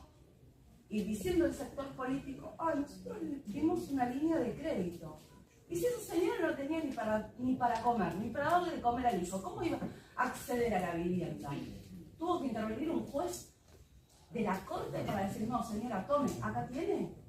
Cuando se tendría que haber encargado la propia sociedad de reclamar, reclamamos por tantas pavadas y no podemos reclamar por realmente los derechos que tenemos y que tenemos que hacer valer. Pero eso habla también de la falta de idoneidad tanto de la sociedad y de los políticos o del gobierno que elegimos. O sea, la idoneidad de las personas y de la sociedad no está capacitada para ni reconocer los derechos que tenemos, ni saber las obligaciones que tenemos, ni cómo podemos presentar acciones para que sean reconocidos y sean garantizados. Igual, perdón, así vale porque perdón, hay un principal derecho que es la igualdad. Y quienes levantan la mano tenemos que respetar. Entonces levantemos la mano para poder hacer esta sesión. Estabas acá y ahí vamos a ir acá. Mira, yo parafraseando más lo que dijo la señorita, el caballero que está acá, los vecinos. Sí,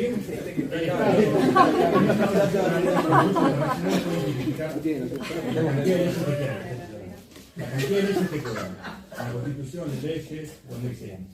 Pero yo considero más que es una responsabilidad de los particulares que del gobierno de turno. Puede estar el gobierno que sea, izquierda, derecha, arriba, abajo, lo que sea. Y lo veo más de una política criminal incluso, capaz. ¿Cómo haces cumplir esas leyes? Yo considero que es más una cuestión tanto de la política como de los individuos que deben de cumplir esas leyes para hacer sancionar y garantizar esos derechos. Como dijo la señorita recién, también. Es una cuestión de, también lo veo una política criminal porque es imposible no pensar en el derecho constitucional y pensar en otras ramas del derecho público. Y yo lo veo más que nada desde la rama del derecho penal, por ejemplo. El que no cumple los derechos básicos como la vida, la propiedad, la libertad, se los castiga. Genial, pero como el Estado puede garantizar lo que sea. Pero es una cuestión que yo considero que es también de los particulares de hacer cumplir. ¿Cuándo se castiga el Estado? Sí, es un buen punto. ¿Cuánto nos involucramos también en esa cuestión, no? No entendí qué, sacamos los tiros, ¿no? A ver, dale. Nos escuchamos. Sí, como hay gente, creo que todos acá reclamamos que se reconozcan derechos o conservar derechos, estamos olvidando que hay una parte de la sociedad que dijo, che, estoy de acuerdo con Laje, en esta visión de yo no,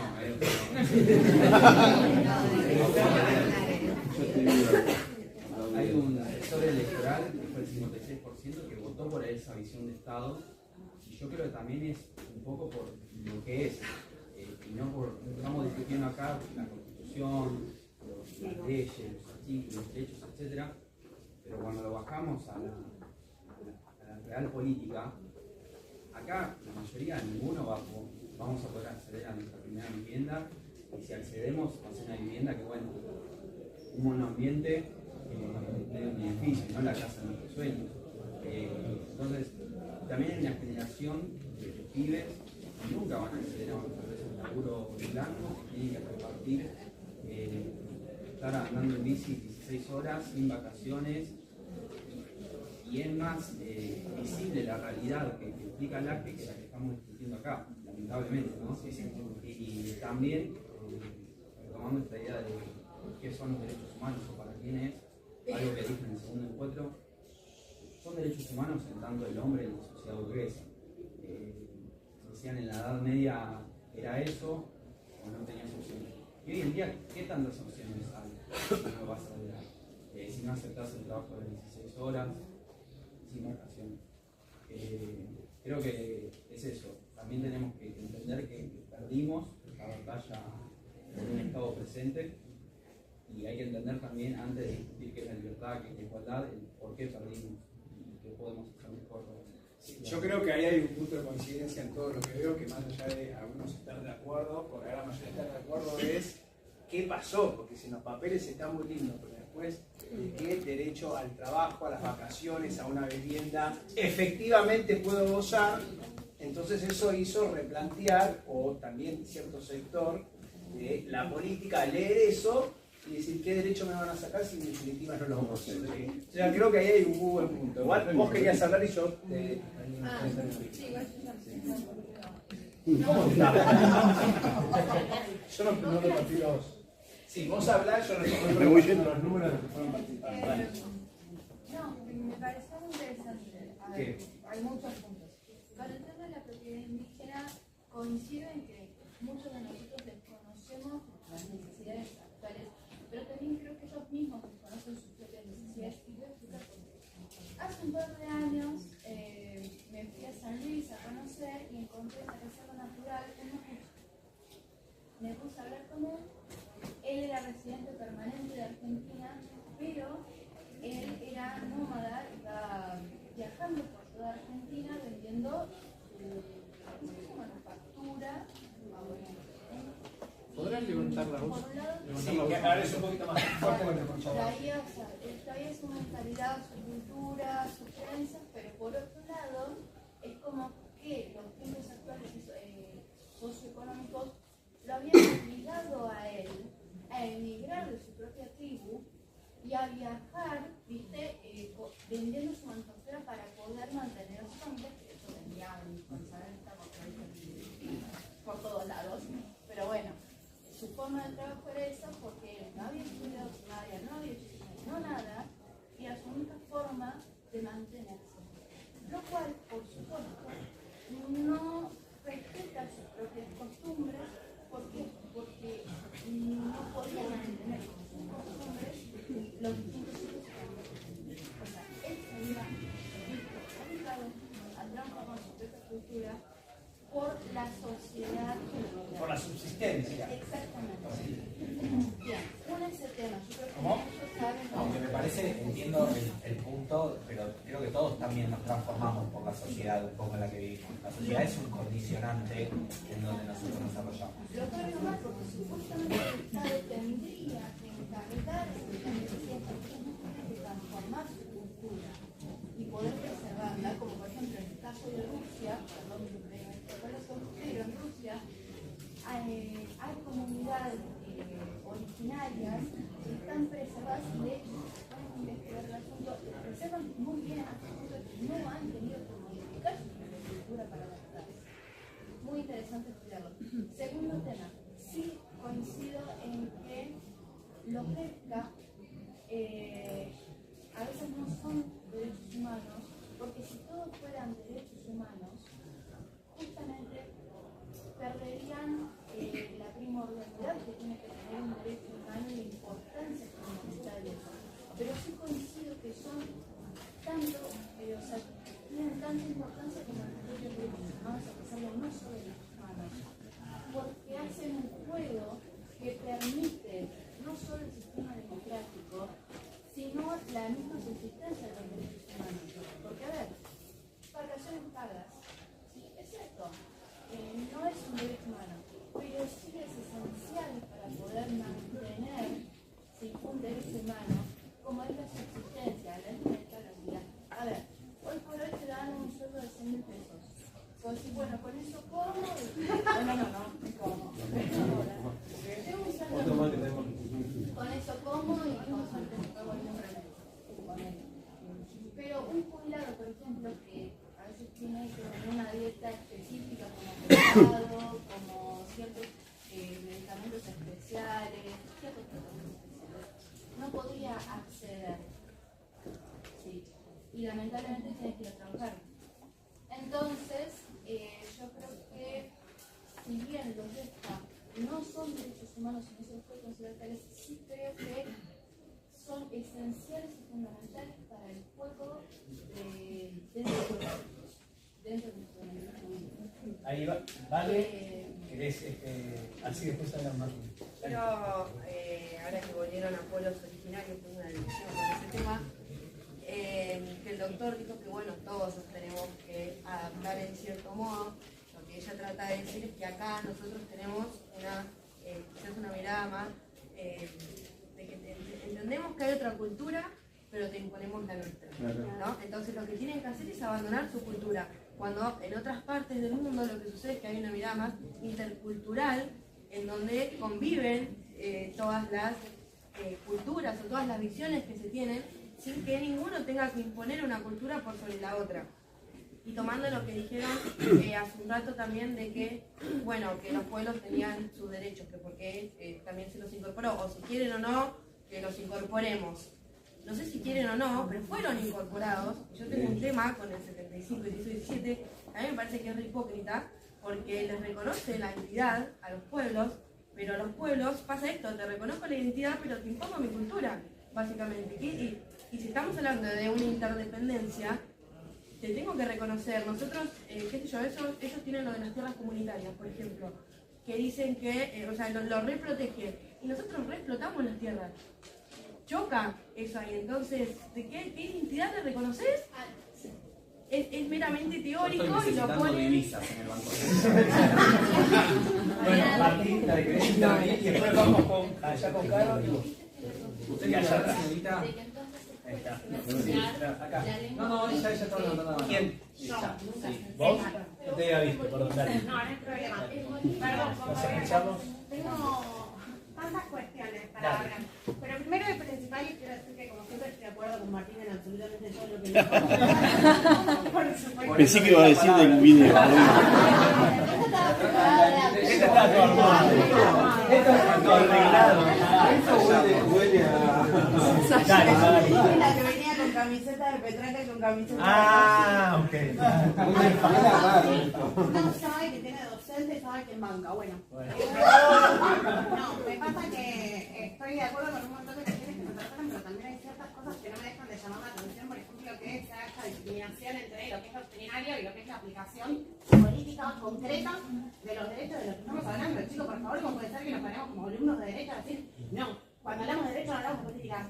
Por favor, pero por favor escuchemos lo que estamos diciendo. Hay gente que quiere que nosotros se queden en el laboratorio y después la sociedad se...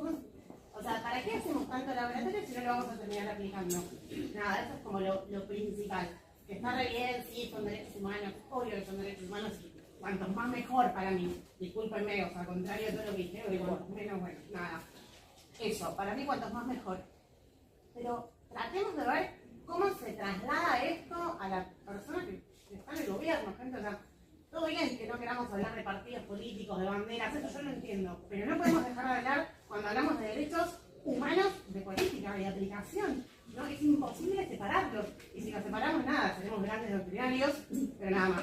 Hay un punto, yo voy a marcar y quiero que Carretero, vos querés decir algo, ¿no? Porque Carretero se está aguantando en la silla y sale para arriba y no va a parar. Pero nosotros en el anterior encuentro tocamos esto, porque estamos también a veces como criticando o exigiendo al Estado y hablamos de la democracia. ¿Y nosotros qué lugar de participación tenemos en ese juego? ¿Qué lugar, cómo nos involucramos y cómo podemos nosotros también tener? Porque siempre es más fácil decir la responsabilidad del otro y que cumplan los derechos, que los derechos tienen costo, ahora después nadie tiene que pagar impuestos en algún punto, ¿no? O sea, hay que hacer también una autocrítica en algún punto de nuestro lugar en la sociedad y también qué lugar nos da el sistema institucional para participar de esas decisiones políticas.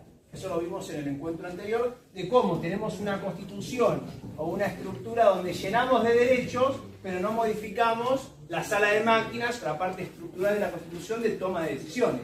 Seguimos con una parte orgánica de hace 200 años atrás.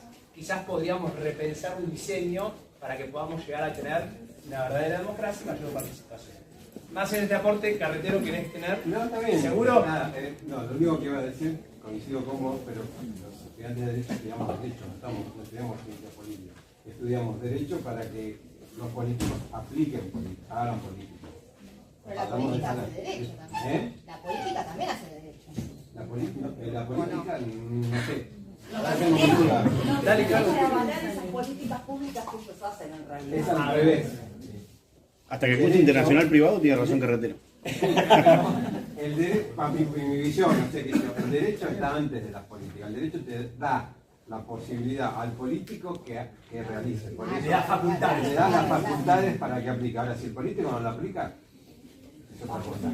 ¿Quién había levantado? ¿Perdón, vos? Perdón. ¿O vos querías, perdón, estaba acá? No, yo un poco lo que me preguntaba es, antes de discutir, tal vez, si son o no derechos humanos, es decir, che, ¿quién está decidiendo hoy qué son los derechos humanos? No somos ninguno de nosotros, no estamos, perdón, o sea, en esto estoy un toque de acuerdo a la postura del Ángel, que me van a salir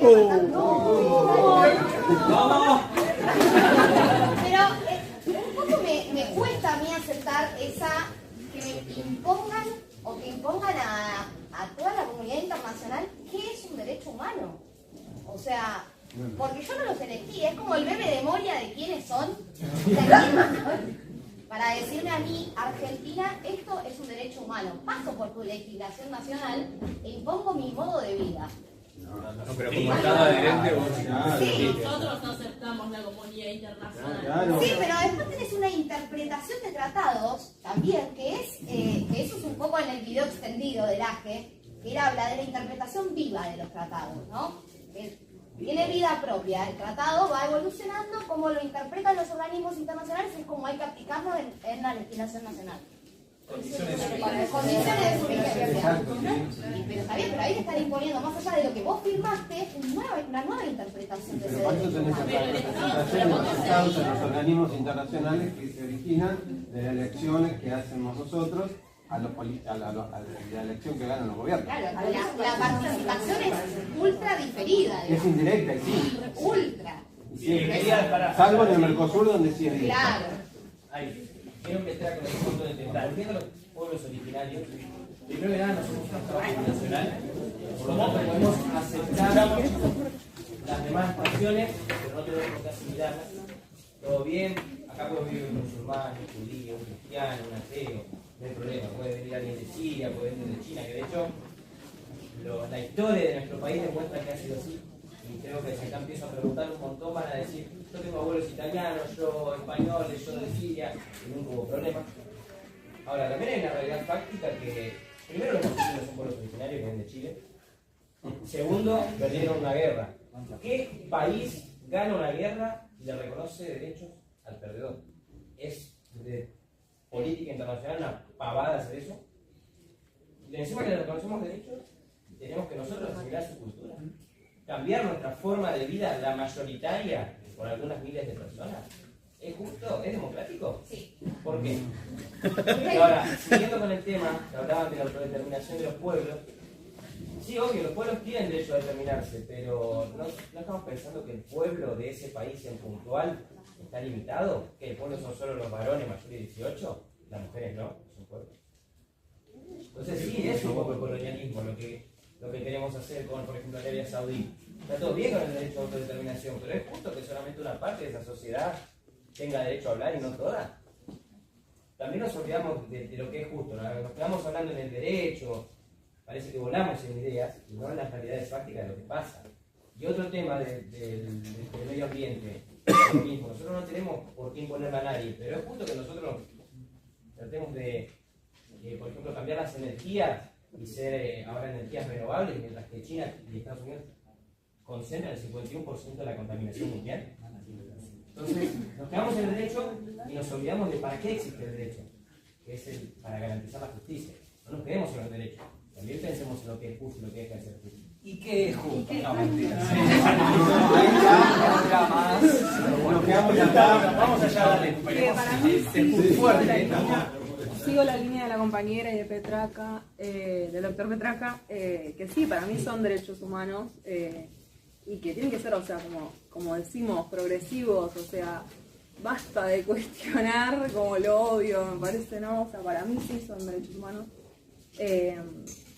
Y que tienen que ser progresivos, o sea, y tienen que ampliarse, o sea, no nos tenemos que quedar con esto. Bueno, listo, preservemos los que tenemos y esto para ampliar, o sea, no para atrás.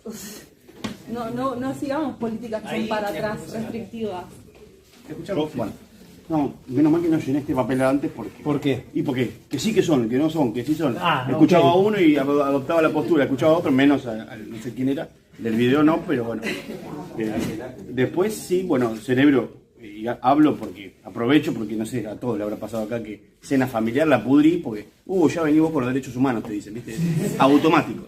Pero bueno, entonces me parece que no es, a ver, está buenísimo como laboratorio, no sé quién lo dijo, hablar de que sí son, sí no son, está bueno, suma para todo, pero creo que si no vamos a las herramientas de aplicación, no avanzamos justamente, si son, en aplicarlo, si no son, en no aplicarlo, por supuesto, pero no avanzamos. Y como dijo la doctora, allá en el fondo, en el principio, esto de cómo se avanzó de rápido en un corto tiempo. O sea, ella tenía 80 años, creo que dijo, y no estaban los mismos derechos cuando ella era chica o cuando nació en la Constitución de los que hay ahora. Por supuesto, se avanzó y me parece que se avanzó tan rápido que llegamos a un cuello de botella que justamente nos distraen con estos discursos decorosos, con palabras lindas, pero que no hacen a lo que necesitamos ahora, porque ahora ya está.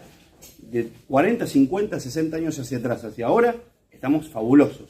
Pero no se aplica, ni un montón de primera generación no se aplican. O sea, una persona que no sé quién dijo que vio en la calle alguien pidiendo a un juez por favor que aplique. Lo mismo de lo de los alimentos de ahora, que un juez tiene que aplicar que le entreguen alimentos a gente que no tiene. Y bueno, sí choca con la división de poderes, pero no están... O sea, entonces creo que debemos sumar más seminarios o talleres o lo que sea para crear herramientas de participación directa y de cómo llevar a quien nos representa, porque lamentablemente no es directo. De políticas públicas, concretas. ¿Cande? Yo volviendo un poco a lo que veíamos al principio, hay algo que me hace mucho ruido, no me cierra. Esto de, sí, está bien los derechos sociales, estoy de acuerdo, el derecho a una vivienda digna, estoy completamente de acuerdo, pero ¿son suficientes? O sea, no me convence que nos cerremos en que tengamos solo los derechos sociales, y lo quiero relacionar un poco con lo que vimos, bueno, el encuentro anterior, ¿no? Cuando hablamos de igualdad y hablamos de las acciones positivas, que nos conformábamos con eso. Sí, está bien, la teoría la tenemos, pero cuando lo llevamos a la práctica, en mi opinión personal, no son suficientes. O sea, no nos tendríamos que conformar con, bueno, tenemos este derecho a la vivienda digna y ya está. Porque cuando se aplica a la práctica, siempre los grupos vulnerados son los mismos. Y sigue sucediendo por más que esos derechos aparezcan. Es que no se efectivizan. Ahí hay el tema. Bueno, vamos a tomarnos 5 minutos más y vamos a ir cerrando. Bien, perfecto. Yo estuve escuchando, la verdad, estoy hablando todo un poco. Yo creo que la importancia de estos espacios, como bien sostiene el doctor, es reforzar algunas ideas que quizás las tocamos en clase, leemos, bueno, como estamos leyendo, la teoría todo muy lindo, pero cuando vamos a la práctica, conclusión, hay cosas que no se terminan aplicando, hay cosas que resultan insuficientes. Y yo creo que la importancia de estos espacios es justamente reforzar esa idea. Es decir, no quedarnos solamente con lo visto en clase, sino también hacer esa pequeña reflexión de si se aplica realmente como lo vimos en la teoría. Es todo muy lindo, por ejemplo, acabamos de hablar del rol del Estado, de cómo fue evolucionando y demás, pero acá es cuando uno va a la práctica y dice, ¿el Estado realmente está presente en algunos casos? ¿Realmente funciona como debe funcionar? ¿Realmente le da voz a aquellos grupos desaventajados? Quiero tocar un poco el rol del Estado, algo que me quedó del compañero. El Estado en un principio siempre tuvo un rol negativo de ser intervenir, pero en algunos casos intervenía. Cuando hablamos del primer concepto del constitucionalismo liberal, intervenía cuando se veía afectado. Y hoy en día también interviene, por ejemplo, cómo protege el derecho a la propiedad, a través de las fuerzas policiales. Y eso, poniendo el tema de los costos, que seguramente va mi juego, que va a ser el tema del próximo seminario, cuesta presupuesto del Estado. Pero también vamos a ver cómo protege también el derecho a propiedad, porque dice, bueno, ya ven, yo no intervengo en el derecho a propiedad de uno. Pero también otorga cierta protección cuando vamos a los registros de inscripciones. Es decir, lo protejo de esta manera porque no puedo no protegerlo. Lo tengo que proteger y entonces por eso existen los registros de inscripciones, que si bien estudiaron de reales y es constitutivo de derecho, como el caso de los bienes muebles, tengo el derecho a ver cuando inscribo. Ahí te protejo tu auto. Si hablamos de los inmuebles, sirve para la policía, ¿para qué? Para que otro no pueda interferir en ese derecho de propiedad, para hacerlo oponible al auto y decir, no, mira, esta propiedad es mía. Entonces yo acá les vengo a proponer, porque la idea, yo voy a compartir una visión que tengo. Yo creo que un mejor derecho es posible. ¿Y cómo es posible? Estando acá, en la facultad, aprendiendo, incorporando. Como uno tiene un montón de fallas. ¿Por qué no somos nosotros el que el día de mañana digamos, che, acá hay algo que está mal?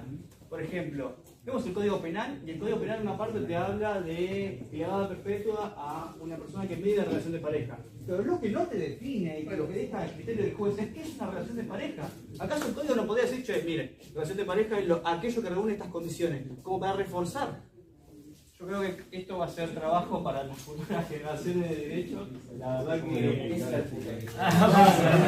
me vale para. Vamos un segundo, miramos la razón que sigue siendo humana. No, yo quería contestar al compañero cuando mencionó, sí, derecho a réplica, lo tendré que haber pedido. Cuando mencionaste que por qué le tenemos que reconocer los derechos, se acabó una guerra, ganamos dos. No dije por qué reconocer, por qué asimilar su cultura y cambiar nuestras costumbres por las de él. Por el mismo punto de que no hubo una guerra, lo que hubo fue. No hubo un enfrentamiento armado, pero cual ellos estaban perdieron. acá, la propia Constitución, en el artículo cuando lo incorpora, dice que le reconoce la preexistencia, que hasta es chocante, claro. No los podemos tapar y decir, no no, ni idea. que hasta reconocer, pero que hasta le reconoce la preexistencia, si le reconoce la preexistencia, podemos hacer bueno, la idea es que el propio artículo te lo incorpora. Nicolás, y le dice, le reconoce la preexistencia. Pero con esa lógica volvamos a los estados primigenios, a cuando existía un pueblo nómada, y volvamos a que ese mismo pueblo nómada agarre y imponga su derecho. Y no es así. ¿Por qué? Porque la sociedad va cambiando y el mundo va cambiando, la geopolítica va cambiando. Vos perdiste un territorio, es como que el día de mañana agarre y venga a Inglaterra de buena onda y diga, che, ¿sabes qué? En Malvinas se reconoce tu derecho. No, no es así. Perdiste una guerra, ahora prácticamente ellos lo están controlando.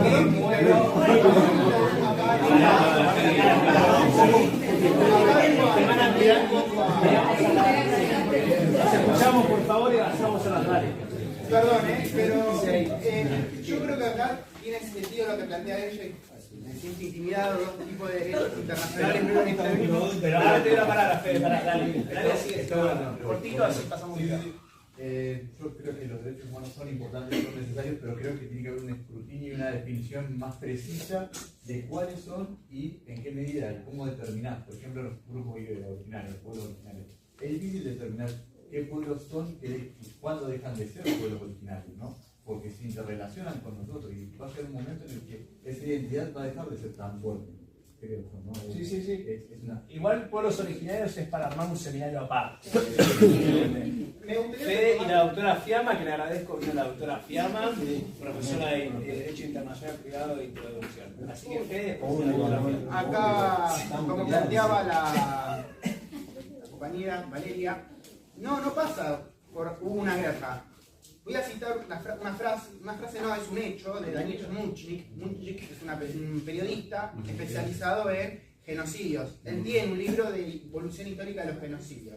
El primer genocidio de la historia moderno que se le atribuyó el nombre fue principios del siglo pasado, lo hizo Alemania en Namibia. Fue el genocidio Namaco y Herero. Ese genocidio, los Namaco estaban tranquilos. Al general Lothar von Tota no le habían dado la orden de atacar, él dio la orden de atacar, invadió Namibia. Hoy Namibia tiene una fuerte cultura alemana. Desde ese entonces lo juzgaron en Alemania, lo iban a juzgar y en vez de juzgarlo lo premiaron a Lothar von Tota. 100 años después, Angela Merkel salió a pedir perdón. La guerra la pudo haber ganado Alemania, pero para haber una guerra entiendo que tiene que haber cierta belicosidad de ambos lados, situación que ahí no se dio. Otra situación de imposición, que no se ganó una guerra incluso, yo creo, lo vemos en la India. La masacre incluso, ni siquiera batalla, masacre de Talinsar. En una plaza pública estaban los indios marchando, viene el general, si no me equivoco, el coronel Dyer, Reginald Dyer, y masacró a los indios que estaban, todos sabemos, o no sé si todos conocemos, a Mahatma Gandhi y sus marchas de la paz. Él marchaba para que los ingleses no impongan su cultura con la paz. Estaban marchando tranquilos, dando vuelta alrededor de una plaza, y un general, un coronel inglés, dio la orden de fuego, los masacró. Perdieron, murieron mucha gente, hubo muchas víctimas. Sin embargo, no lograron imponerse los ingleses. Gracias a esa masacre, años más tarde, después de la lucha en paz de Gandhi, lograron tener su independencia. Sin embargo, hubo imposición de derechos. ¿Se ganó una guerra? No, se impuso una situación, se impuso un status quo. Y viniendo más acá a la actualidad y retomando un poco las palabras del doctor Capetero, tenemos universalidad de derechos. Yo siempre hablo con Fer del artículo 2 de la Constitución de Somalia. Dice, en resumen, la única religión que se acepta es el Islam. Y no hay otra más religión que el Islam. ¿Podemos ir a imponer, si es justamente derecho humanista, e imponerle a un somalí? No, eso está mal.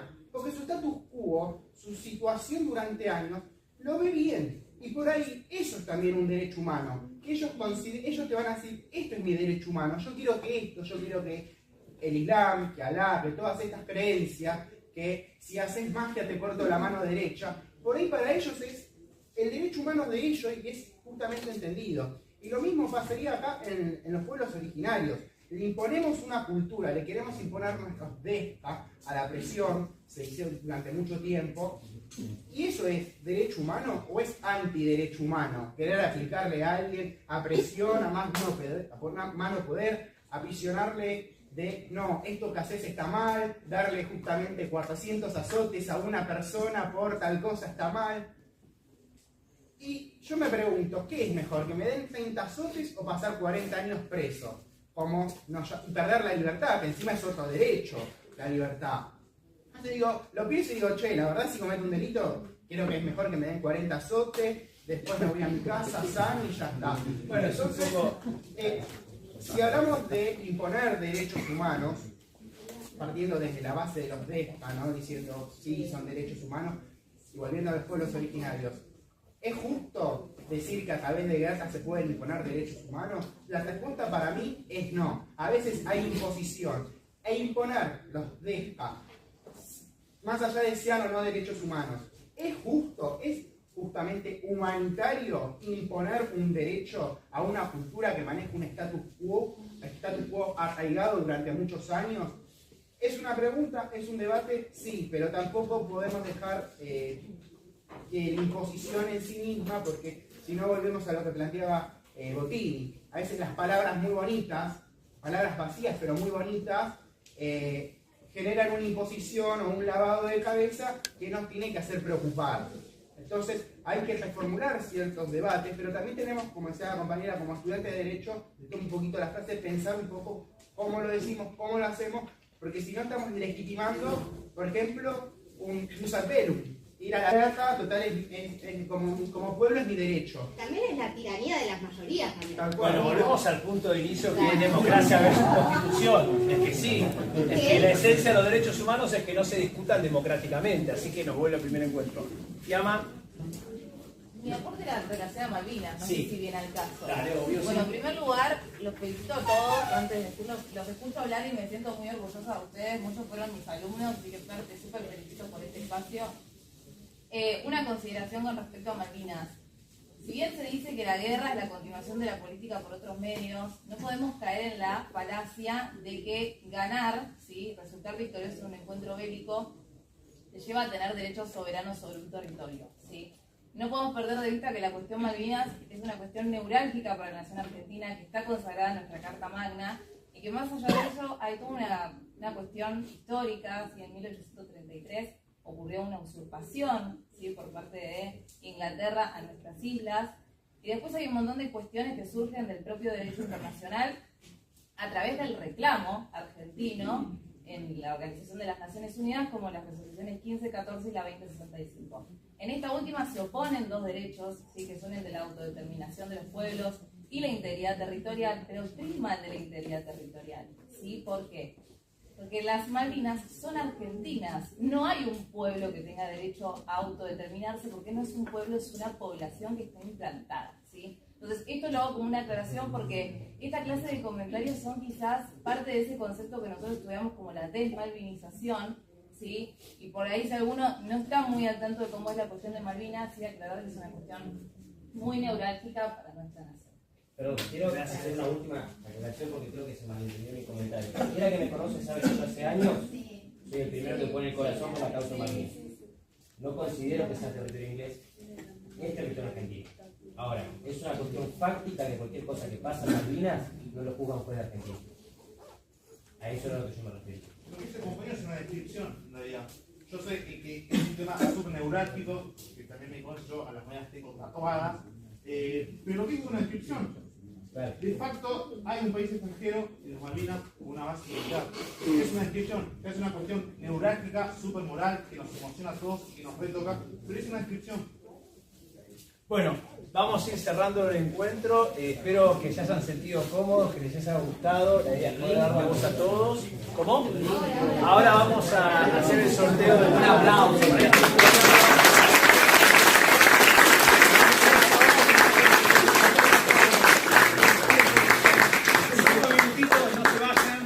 Que quiero hacer el cierre en base a una reflexión y después una frase final. Primero, bueno, agradecerle la presencia y la participación de todos y de todas. Creo que nos vamos con más preguntas que respuestas y eso es genial. Creo que nos ha sacudido un poco esto de los derechos humanos.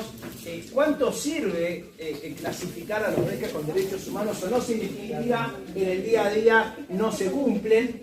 Tiene que haber una cuestión también con esto que un poco planteaba Carretero, de quién dice que son universales y quién dice qué cultura impone a la otra sobre los derechos humanos, por lo cual esto nos va a llevar también a futuras reflexiones.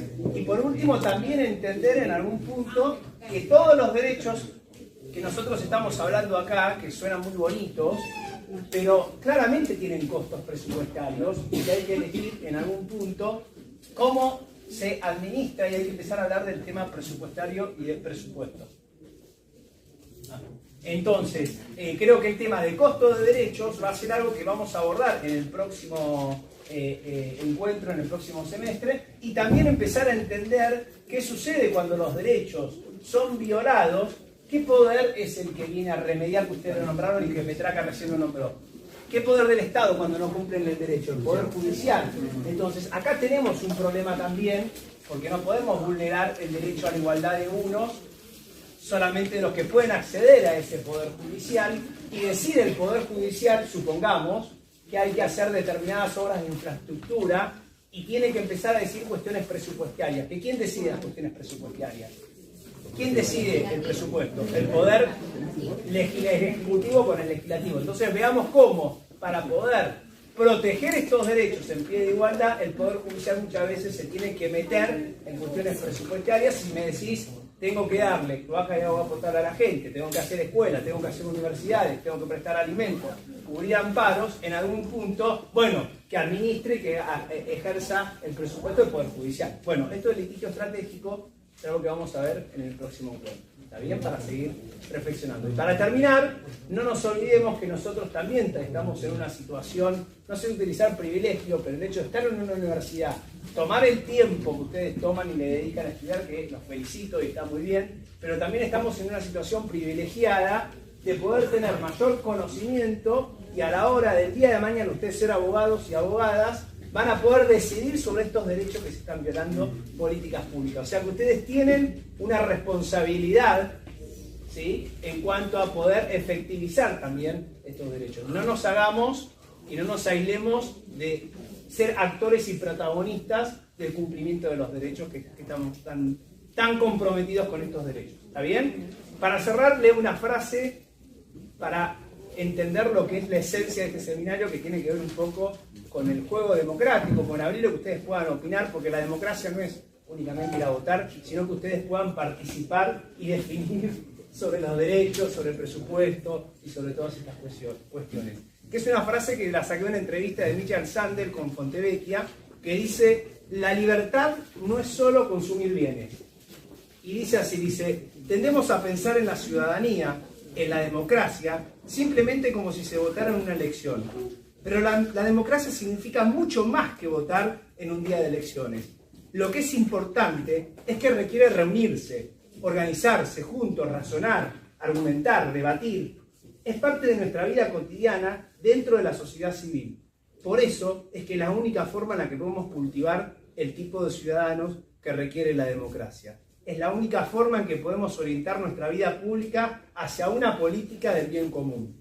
Esta actividad cotidiana de compromiso democrático, de discusión, de debate sobre el bien común, es una forma de sacarnos de nuestra tendencia a pensar en nosotros mismos y pensar principalmente como un proyecto en común, que compartimos un proyecto en común. La vida democrática es un proyecto en común, que requiere debate, que requiere desacuerdo, de capacidad de escuchar. Y estas son las artes y las virtudes cívicas que nosotros debemos recuperar. Y desde el seminario queremos que estas artes y virtudes cívicas las queremos promover, incentivar y salir de la individualidad únicamente de que ustedes se reciban de abogados y pensar en un proyecto en común. Y esto es un poco la idea del seminario, e invitarlos a participar de este proyecto en común para generar un proyecto que nos abrace, que podamos participar todos. ¿Está bien? Así que están invitados, gracias por venir y hacemos el sorteo y si se quieren podemos comer y demás.